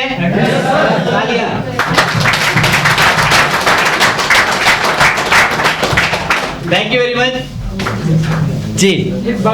एक बात क्विकली, फिर चाय के लिए, चाय वेट कर रही है। थोड़ा सा समय लूँगा। वो सर ने भी जो टॉपिक रखा, जो जिस बात पे हमें चर्चा हुई कि विलिंग पावर या हमारी सोच क्या होती है, हम वहाँ तक पहुँच जाते हैं कि नहीं पहुँचते हैं, उसमें मैं एक ताज़ा उदाहरण अपना देता हूँ कि सर ने सबसे पूछा कि आपकी क्या सोच है, वहाँ पहुँच पाए कि आपने अचीव किया कि नहीं किया, या सोचते हैं कि मुझे ये मिले, 1 लाख मिला, वो हुआ। मेरी रिसेंटली अभी कुछ 1 महीना 2 महीने पहले ऐसा इंस्टेंट वो ऐसा हुआ, ऐसी घटना समझेगा बड़ी बढ़िया चीज़ हुई है कि मेरे एक साधु साहब है जो मेरे मैं अपने ससुराल गया था। तो मेरे साधु साहब थोड़े से इलेक्ट्रिशियन का काम करते हैं और फैमिली बैकग्राउंड से बहुत पुअर है। तो वो इलेक्ट्रिशियन का वर्क करते हैं। मैंने उनको रात को जब वहाँ मेरे ससुराल में कोई फंक्शन था तो हम दोनों एक ही बिस्तर पे सोए थे और वो रात को बार उठे। मुझे लगा ये क्या कर रहे हैं मोबाइल पे। मैंने बोला भाई क्या हो गया, कोई बीमार है, कोई क्या, किसी को मैसेज कर रहा है। मुझे लगा कि इनका कोई अलग से अफेयर है, मैसेज कर रहे हो। फिर मैं 10-12 बार तो सोचता रहा कि ये मैटर क्या है, यहाँ पे बार बंदा उठता है। फिर मैं बिस्तर से ऐसे देखता रहा, उनके बिस्तर क्या कंबल और मैंने मेरी साली साहब के साथ धोखा कर रहे बाद में मैंने फिर उसमें थोड़ा सा फिर मैं उठा, मैं थोड़ा बाहर शौच करने गया, उसने बोला मैं कहा भाई साहब अगर कोई प्रॉब्लम तो नहीं है, बीमार तो नहीं है, कोई मैसेज कर रहे हैं या मैं कोई, और मेरी साली साहिबा, मेरी मिसेज और बहुत सी भीड़ थे क्योंकि फंक्शन था तो अलग कमरे में सोई थी। मैं कहा उनसे कोई बीमारी उनका रिलेटेड तो नहीं, वहाँ तो नहीं कर रहे मैसेज की और ही कर रहे हैं। मैंने नहीं यार और कुछ नहीं कर रहा हूँ। मैंने ड्रीम 11 खेलता हूँ मैं इसमें, मोबाइल पे ड्रीम 11 गेम है, मैं तो नहीं चलाता ना, लेकिन वो मेरे भाई वो साढ़ू साहब चलाते हैं, आप में से कोई चलाते होंगे ड्रीम 11 या कोई इस तरह गेम, तो वो ऑपरेट कर रहे थे। मैंने आपको मिला क्या इसमें? बोले इसमें 49 रुपये लगाने पड़ते हैं, फिर हम टीम लगाते हैं, उसमें हम टीम लगाने के बाद वो पैसे मिलते हैं, ये होता है। पर मैंने मिले कितने? बोले मिलते तो करोड़ों रुपए भी है। मैंने करोड़ बना तो कब मिलेंगे? वो बोले तो भी मिलेंगे। मुझे लगा कि ये फ्रॉड है। मैं कहा ये तो करोड़ तो कौन देगा? फिर एक दो इंस्टेंट हुए 2-3 महीनों में कि हमने सुना कि कांगड़ा में मिले 1 करोड़ रुपए, किसी व्यक्ति को मेरे सलापड़ में मंडी में मिले 1 करोड़ रुपए। फिर मैंने सवेरे उसके साथ भाई से डिस्कस किया। मैं कहा भाई साहब ये प्रॉब्लम आपने जो बोला आपको मिले कितने आज तक? बोले मेरे को 2,500 मिले भाई परसों, और उससे पहले मेरे को 2,500-3 हज़ार उससे पहले मिले। उसके बाद कभी बोले मेरी एंट्री वापस हो जाती है, 49 रुपये वापस हो जाते हैं, 49 रुपये जो है वापस हो जाते हैं, वो एक सड़ी हो जाती है। मगर टीम में बोले कभी 5 लगाता हूँ, कभी 6 लगाता हूँ। मगर फिर मेरी मिसेस भी बात साथ थे, साली साहब थोड़ा मजाक हो गया सवेरे कि मैं कहा साली साहब मैं इनको भाई साहब को रखना था कस के, रात को मैसेज करते रहते हैं, रात को सोने नहीं दिया मेरे को, थोड़ा मजाक हो गया था। फिर उन्होंने बोला बोले नहीं ये आपको नहीं सोने देते, मेरे को घर में ही तकलीफ है। ये ड्रीम 11 खेलते हैं रात को, फिर उन्हें कभी बाहर चले जाते हैं, वो खेलते नहीं है एक्चुअली, वो मैच देख रहे थे कि कौन सा प्लेयर ज़्यादा चल रहा है। मुझे नहीं पता ऐसा है उस मैटर कुछ, वो भी कौन सा प्लेयर ज़्यादा चल रहा है। फिर मैंने ऐसे साई साहब को बोल दिया, मैं कह रहा था भाई साहब, मैंने भाई साहब को बोला, मैं कहा भाई साहब आपका लग जाएगा 1 करोड़ रुपए। मैं बोलो कितने देंगे मेरे को, कितने देंगे? मेरी मिसेज ने बोला बोले जी अगर आपका 2.5 करोड़ लग जाता है, बोले 1 करोड़ लग जाता है तो मेरे को कितने देंगे? बोले 1 करोड़, बोले अगर 1 करोड़ लग गया ना, मैं बोले आपका अगर उसका 10% 10 लाख आपको दे दूंगा। मैं कहा झूठी बात देने का नहीं, आप सच बोलो। साली साहब मैंने आपकी साली साहब बोला आपको लगता है तो आप कितने देंगे? बोले हम दे देंगे उसका 10% आपको, जितना लगेगा हम 10% देंगे, बात है हमारा। फिर मैं घर आया, मैंने सोचा ये लगने वाली बात तो है नहीं। मैं मन में ये सोच के बोला कि मेरे साधु साहब की जो है कंडीशन थोड़ी वीक है, कि भगवान करे उनको कुछ लग जाए, भी एक बार लग जाए, क्योंकि वो पैसे खर्च रहे हैं, वो कभी 2,500 खर्च देते थे, कभी उनको 2,000 वापस आता था। गेम बराबर होती रहती थी, सिर्फ की तरह गेम बराबर होती थी, 3 पत्ती की तरह, कभी 5 रुपये वहाँ जाता लगाते थे, कभी बराबर जाते थे। अभी 7 के 8 दिन पहले कोई गेम लगाई थी तो मेरे साधु साहब को 14 लाख रुपए मिले। मैं उसकी इंटेंशन में नहीं सोचता था कि वो पैसे मेरे को 10% देंगे, लेकिन मैं ये सोचता था कि भगवान करे यार लग जाए, कि उन्होंने घर का खर्चा भी किया है, घर बनाया है, उसका कर्जा भी है, कुछ लोन लिए हैं, उसका कर्जा भी घर में कुछ, जब वो ससुराल हम इकट्ठे होते थे ना, उनके चेहरे में शिकन होती थी यार मेरे पास कर्जे हैं, मेरे बच्चे की पढ़ाई में अच्छी तरह से नहीं कर पा रहा हूँ, और हमारी कंडीशन भी इतनी बढ़िया नहीं कि हम उनको अपनी ओर से भी कुछ 2-3 लाख रुपए डोनेट करें। हुआ क्या, मैं दिन रात उससे टेंशन आ जाता था, फिर मैं फोन भी करता था कभी बीच में 5 दिन 6 दिनों में, मैंने कुछ मिला, बोले नहीं 2,500 मिले, 2,000 मिले, 1,500 मिले। और जिस दिन उनको वो 14 लाख मिले, सवेरे सबसे पहले मेरे को उन्होंने मैसेज किया, मैंने उनका फ़ोन रिसीव नहीं किया।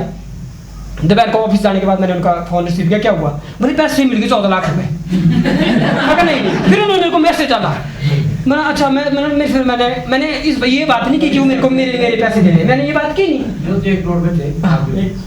हाँ सुनो, वो उनको मिल गए, फिर उनको वो क्या हुआ कि थोड़े वो ज़्यादा क्वालिफाइड नहीं है इस मामले में, तो उन्होंने बोला कि भाई अब ये पैसे तो मिल गए, उससे वो अकाउंट में ट्रांसफर कर दिए, अब उसमें कोई चक्कर जैसा आ रहा है मोबाइल पे, और वो मोबाइल पे चक्कर ऐसा बोला कि 24 घंटे या 72 घंटे के बाद मिलेंगे। वो भाई मिलने कि नहीं मिलने? अब मेरे को भी टेंशन हो गया ना, अब चक्कर आ रहा है, वो चक्कर में चले गए। उसी चक्कर में मैंने जो 1 करोड़पति बना था, सलापड़ से एक व्यक्ति है, सलापड़ मेरे मंडी से सलापड़ से एक व्यक्ति है जिसको 1 करोड़ रुपए मिला था। फिर मैंने उस बंदे का कॉन्टैक्ट नंबर ट्रेस आउट किया, फिर उस बंदे को पूछा, मैं कहा भाई यार ऐसे पैसे मिलते हैं 1 करोड़ रुपए, वो 14 लाख कैसा है? मैंने मेरा भाई मेरे एक बंदे को मिले हैं। उस बंदे ने बोला कि हाँ पैसे मिलते हैं, लेकिन वो रूटीन में मिलेंगे 24 या 48 घंटे बाद या 72 घंटे बाद में मिलते हैं, और रूटीन में मिलेंगे। पहले मेरे को 25 लाख मिले, उसके बाद मेरे को 25 लाख मिले, उसके बाद उनको सब 70 लाख मिला करोड़ से, बाकी डिटेक्शन होती है उसमें, गवर्नमेंट टैक्स टूक्स कट करता है। और जो फिर क्या हुआ, तीसरे दिन सवेरे मैंने मुबारक होगी, मैंने आपको पैसे मिल जाएंगे, मैंने वो हो गया डिसाइड कि वो चक्कर चलता रहेगा, 24 घंटे बाद पैसे आ जाएंगे। 2 दिन मैंने उनके साथ फिर बात नहीं की, लोग फिर ऐसे सोचते ना जब जिसका पैसे होते हैं फिर ज़्यादा कॉल करते लोग। मैंने इस डर से कॉल नहीं की कि वो भाई साहब ऐसा ना सोचा भाई मेरे पास पैसा होगा, बात करने लग गया भाई। मैंने कॉल नहीं की, मेरे को 3-4 दिन बाद उसके तीसरे दिन चौथे दिन उनके खाते में वो 9 लाख रुपए डिडक्ट करके 9 लाख रुपए आए और मेरे खाते में अभी 1 लाख रुपए उन्होंने वो 20 हजार ट्रांसफर किया है। तो ये आपकी क्वेश्चन है पर फिलहाल ये मैं तो ये तो मैं वापस करूंगा ना उनको, लेकिन उन्होंने मेरे को ऐसा बोला कि मैंने आपकी कमीशन भेज दी है जो आपकी थी। ये होती है।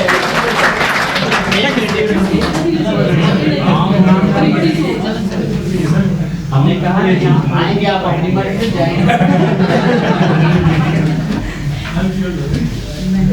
अब डर नहीं लगेगा, अब फॉर्मूला नया आ गया था। आपको 1 लाख रुपए मिल गया जी, ये उनका बड़ा दिल है जी, लेकिन मैं नहीं लूंगा, ये मेरा दिल है। देखिए यहाँ पे कौन सा सिद्धांत लागू होता है?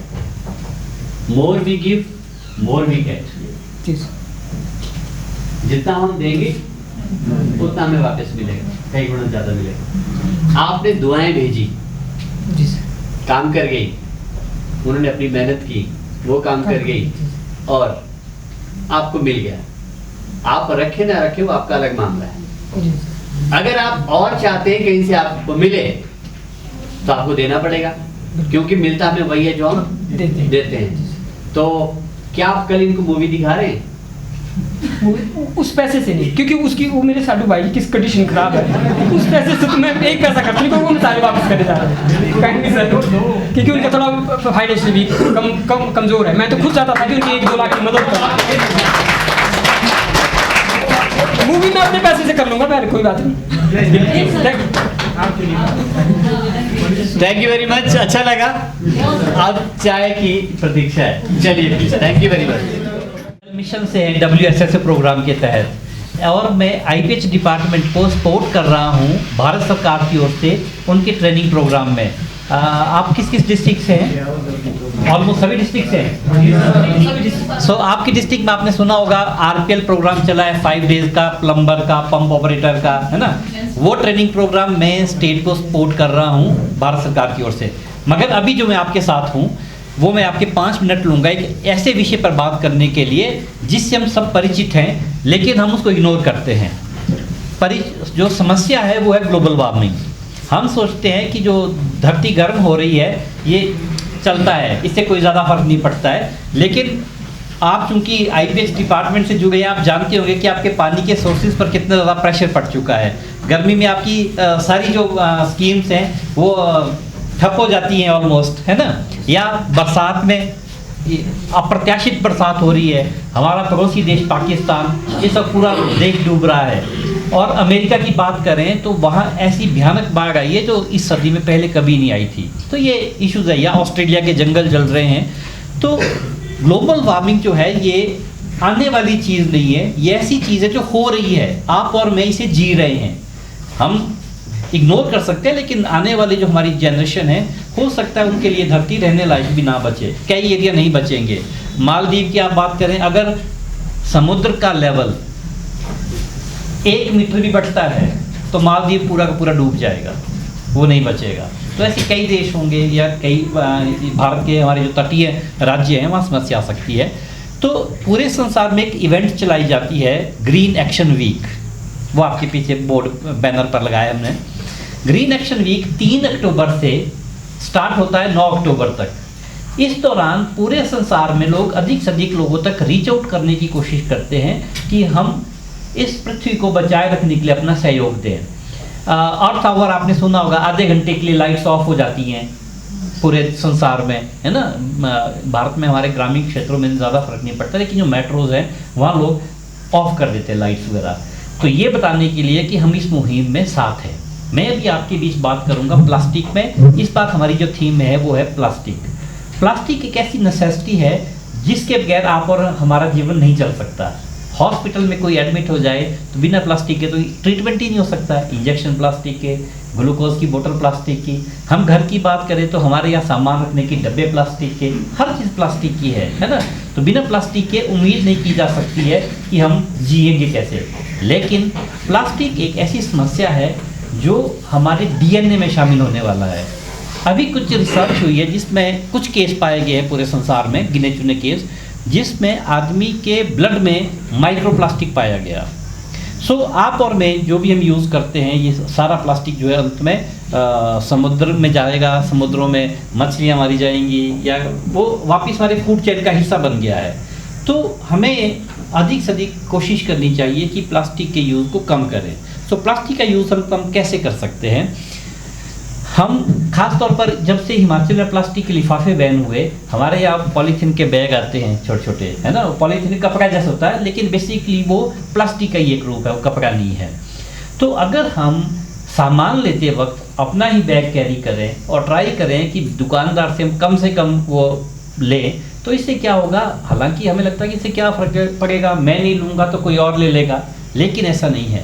अगर हम सब लोग कम से कम उसका प्रयोग करना शुरू करेंगे तो उसकी डिमांड पर भी फर्क पड़ेगा और धीरे धीरे अब अल्टीमेटली जो घड़ी है, बम फटने का जो टाइमर है, उसको थोड़ा डिले कर सकते हैं। फटना तो उसमें है ही है, तो हम उसको डिले कर सकते हैं और शायद अगर हम डिले करने में कामयाब होंगे तो कोई टेक्नोलॉजी तब तक आ जाए जो उसको पूरी तरह से फटने से रोक सके।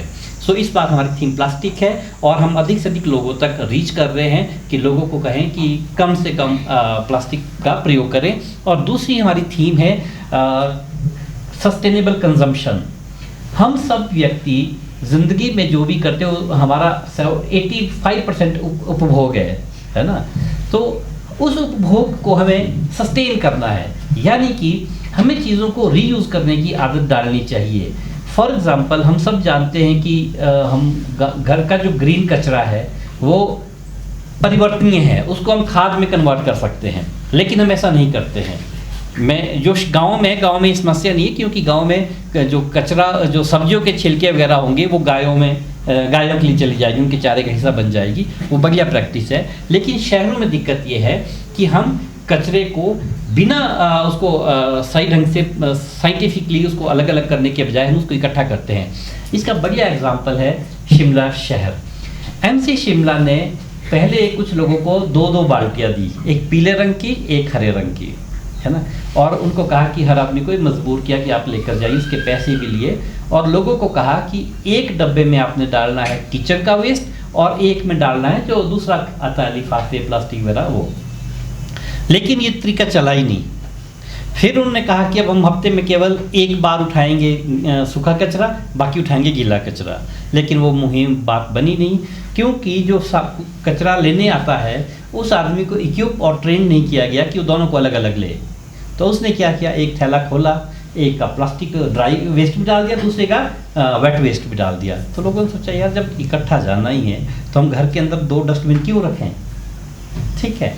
सो इतने, अब आप ये लगाइए कि शिमला शहर में हर परिवार को 2-2 बाल्टियाँ खरीदने के लिए मजबूर करने के बाद अंत में हम दोबारा वहीं खड़े हैं और कचरे का पहाड़ खड़ा कर रहे हैं। और कचरे की एक बात यह है कि अगर ये सोर्स लेवल पर सेग्रीगेट नहीं हुआ तो दुनिया की कोई टेक्नोलॉजी नहीं है जिसको समाधान दे सके। अगर कचरा एक बार मिक्स हो गया ना तो उसका कोई सॉल्यूशन नहीं है। उसका सॉल्यूशन एक को लेकर जाएंगे और फिर डंप फिल करेंगे, लैंड फिल कर देंगे, वो सॉल्यूशन नहीं है। तो सॉल्यूशन है अगर हम घर में ही कचरे को अलग अलग कर दें। और गाँव में तो दिक्कत नहीं है, गाँव में गीला कचरा जो है वो पशु का चारा बन जाता है। लेकिन जो लोग गाँव में नहीं रह रहे हैं, शहर में रह रहे हैं, कस्बों में रह रहे हैं, जब गाय का नहीं है चलन, तो वहाँ हमें ट्राई करना चाहिए कि उस कचरे को खाद में कन्वर्ट करके हम उसको अपने जो फूल वगैरह उगाते हैं घरों में उसमें उसको प्रयोग करें। तो ये थीम है। आपसे निवेदन है कि आप इस बारे में ज़रूर थोड़ा वक्त निकालें, डिस्कस करें, अपने परिवार से डिस्कस करें, बाहर के लोगों को छोड़िए।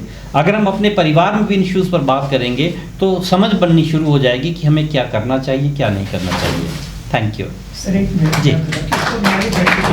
जी, मैंने वाणी मूर्ति का एक जो पूना की लेडीज उसने 10 साल तक काम किया। मैंने एक वीडियो देखा सर, किसी ने भेजा, मैंने क्या किया, एक बाल्टी ली सर, उसमें उसने वो बताती है जो घर से किचन वेस्ट निकलता है वो डालना और कुछ सूखे पत्ते डालने सर, और उसमें थोड़ा सा दही डालना, खट्टा दही 3-4 दिन का। मैंने किया प्रैक्टिकल, लेकिन शुरू में मेरी मिसेज की आदत बन गई सर। वो गीला कचरा और सूखा इकट्ठा करने में बड़ा मुश्किल हुआ। मैंने एक नया डस्टबिन घर में रखा, लेकिन वो डस्टबिन को रखने के लिए तैयार नहीं, वो एक में डालती लेकिन मैंने अपने सारे काम छोड़ के गीला कचरा उठा के मैंने उस बाल्टी में डालना, सूखे पत्ते डालने, और सर इतनी अच्छी खाद बनी, बड़ी खुशबूदार खाद बनती है। और जो दूसरा वेस्टेज है सर, अब मैंने एक और वीडियो देखा, एक बोतल लेता हूँ जो भी प्लास्टिक है, बचाता हूँ, धो धा के रखता हूँ, उस बोतल में डालता रहता हूँ, रिसाइकलिंग की पूरी भर जाती है, तब देता हूँ। अभी आपका बहुत बढ़िया प्रयोग आपने किया, खासतौर पर जो आपका पहला प्रयोग है दही वाला, बेसिकली बैक्टीरिया है ना, ये जो है वो उसको स्पीड अप करता है प्रक्रिया को। तो अभी मार्केट में बहुत सारे बैक्टीरिया बेस्ड प्रोडक्ट ऐसे आ गए हैं जिसको अगर आप गाँव में गड्ढा खोद के उसमें डालते हैं या घास पत्ती भी डालते हैं पशुओं के पास से भी, तो उसको बहुत जल्दी वो कन्वर्ट कर देता है। एंड मैंने यहाँ भी छोड़ा है एक सैंपल, अगर जिनके घर जो गाय वाले लोग हैं वो रहने दें, क्योंकि आप बहुत बढ़िया मैकेनिज्म है, बट बाकी लोग आप सैंपल के तौर पर यहाँ से भी ले सकते हैं थोड़ा थोड़ा।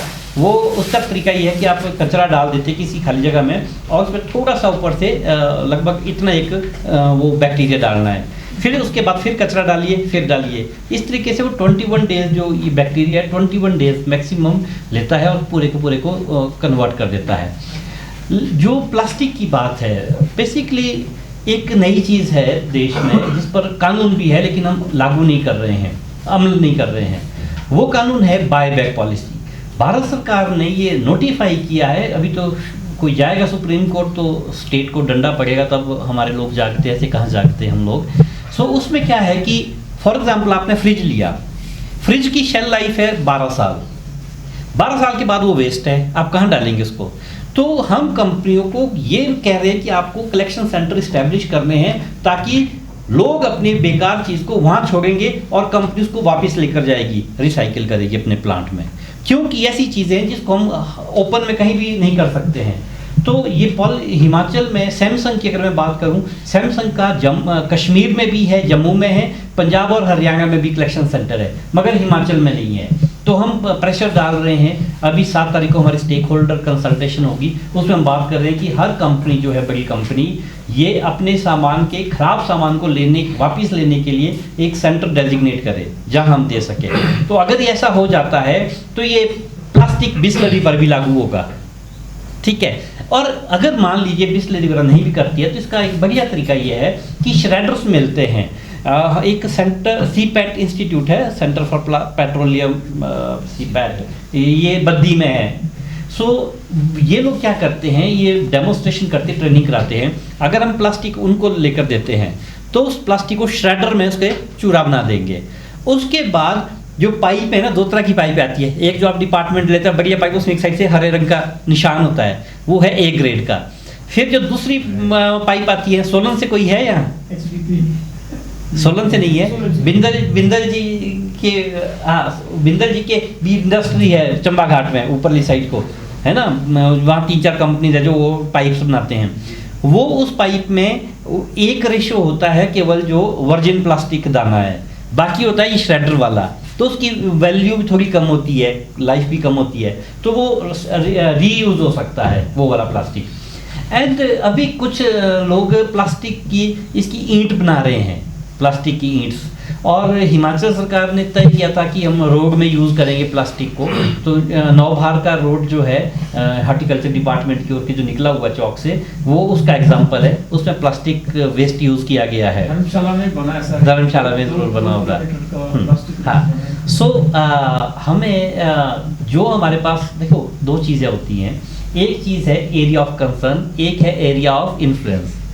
एरिया ऑफ कंसर्न का मतलब जहां हम सोच सकते हैं हमें उसके बारे में बात करनी चाहिए। उदाहरण के लिए भाई यूक्रेन पर रशिया अटैक कर रहा है, तो ये क्या है, एरिया ऑफ कंसर्न है ना। हम सोच सकते हैं यार युद्ध हो रहे, गलत हो रहे हैं, पर आप और मैं कुछ कर सकते हैं? कुछ नहीं कर सकते ना। एक है एरिया ऑफ इन्फ्लुएंस, जहां हमारा किया हुआ काम प्रभावित करता है एक्शन को।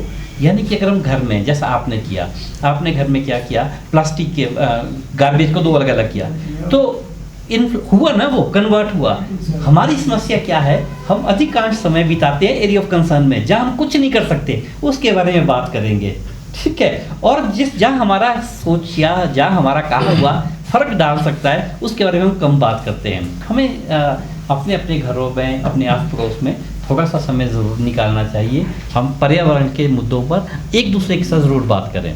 So thank you. सर आपका नाम और फोन नंबर, जैसे पहले एक आए थे सर, उन्होंने अपना नशा निवारण के ऊपर बोला ताकि आपसे बाद में भी बात की जा सके। मैं अपना मैं कार्ड कार्ड को आप एक- मैं एक कार्ड यहाँ छोड़ रहा हूँ, नंबर आप चाहें तो लिख लीजिए। मैं लिखवा लीजिए सर, ज़्यादा 91290 9 1290 57008 57 008 और दूसरा नंबर है मेरा 70184 70184 52 52 849। फर्स्ट नाम क्या सर आपका? जितेंद्र शर्मा। मेरा काम, हाँ जितेंद्र, मेरा काम है स्किल डेवलपमेंट के लिए काम करना। तो आपके आस पड़ोस में ट्रेनिंग सेंटर खुले होंगे, जैसे मंडी में नेर चौक में जहाँ प्रधानमंत्री मोदी का फोटो टंगा रहता है, PMKVY ट्रेनिंग जहाँ फ्री ट्रेनिंग कराते हैं, उसे मैं देखता हूँ हिमाचल में। सो अगर आपको ट्रेनिंग से संबंधित आपका कोई व्यक्ति हो जिसकी आप कोई ट्रेनिंग कराना चाह रहे हो तो उसके लिए आप मुझे कॉल कर सकते हैं। और मैं अप्रिशिएट करूँगा कॉल के बजाय अगर आप मुझे व्हाट्सएप या मैसेज छोड़ देते हो, आपको वापस कॉल करूँगा, क्योंकि हर वक्त ना कॉल अटेंड करना बड़ा टफ हो जाता है। ठीक है कहाँ से मिलेगा सर ये सर जो आपने PRL का जो प्रोग्राम चला रखा, आप उसको कोऑर्डिनेट कर रहे हैं या कौन सा वाला प्रोग्राम? प्लम्बर और इलेक्ट्रिकल का RPL वाला। मेरा काम है उसमें स्टेट गवर्नमेंट को ये बताना कि ट्रेनिंग क्या होनी चाहिए और इसकी असेसमेंट होनी चाहिए, पेपर होना चाहिए। लेकिन ट्रेनिंग कराना जो है, किस आदमी की ट्रेनिंग कराते हैं, इसकी लिस्ट आपके डिस्ट्रिक्ट में जो एक्सीन है DWSN के, वो लोग करते हैं। नहीं सर, इसमें थोड़ा सा ये है कि जैसे सपोज करो कि 5 दिन की ट्रेनिंग है जी। 5 या 7 दिन की ट्रेनिंग है, उसमें हम लोग क्या सिखा पाएंगे 5-7 दिन में? वो ट्रेनिंग फ्रेशर के लिए नहीं है। पहली बात, 2 तरह की ट्रेनिंग होती है। जो फ्रेशर की ट्रेनिंग है वो लगभग 3-3.5 महीने की ट्रेनिंग है, और ये जो ट्रेनिंग है हम उन लोगों की करा रहे हैं जो गांव में हेल्पर के तौर पर किसी न किसी तरह काम कर रहे हैं, मगर उनके पास डिप्लोमा नहीं है, सर्टिफिकेट नहीं है। तो हम उन लोगों, हाँ जी कोई कह रहा कुछ? ये जो RPL है ये उन लोगों का हो रहा है जिसमें जिसको थोड़ा बहुत काम आता हो, वो थोड़ा सीख लेगा और हम उसको एक सर्टिफाइड कर देते कि ओके इसको भाई आता है काम। लेकिन वो जो में कुछ और हो रहा है, ये इसकी जिम्मेदारी, इस पर मैं कमेंट नहीं करूंगा, लेकिन सही व्यक्ति की सिलेक्शन का जो काम है वो आपके डिस्ट्रिक्ट के जो मेंबर सेक्रेटरी है उनका है।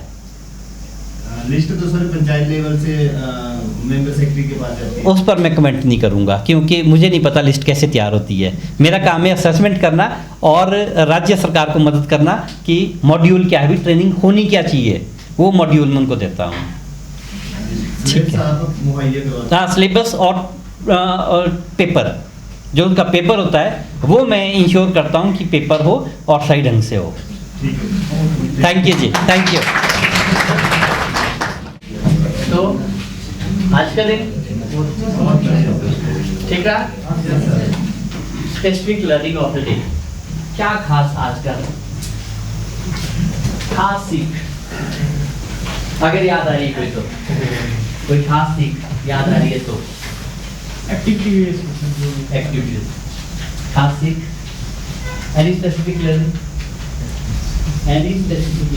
ऑफ द डे, डिलीवरी कैसे करते हैं, ट्रेनिंग कैसे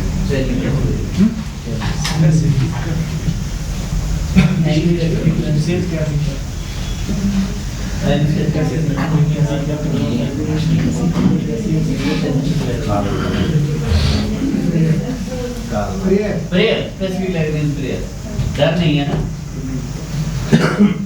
specific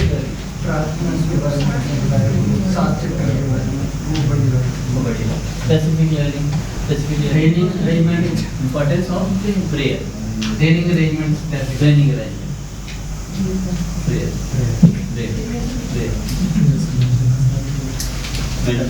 meditation, prayer, sir.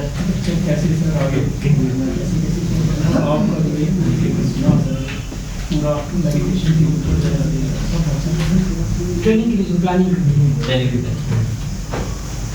Fine, तो आज का दिन हम यहीं पर कंक्लूड करें? काफी है? तो once again clapping for all of you.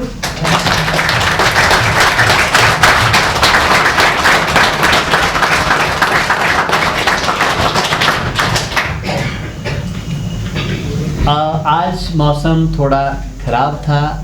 अब हम कल की बात करते हैं। कल का क्या प्रोग्राम है, वापसी का क्या प्रोग्राम है, कितने लोग का कैसे वो शेड्यूलिंग करनी ज़रूरी है। कल लास्ट डे है हमारा और हम कोशिश करेंगे कि हाँ हम लंच तक अगर फ्री हो सके, कोशिश करेंगे कि लंच तक हम फ्री हो जाएं। उसके बाद का शेड्यूल क्या है किसका, ये थोड़ा पता चल जाए ताकि कल की जो उस हिसाब से हम व्यवस्था कर लें।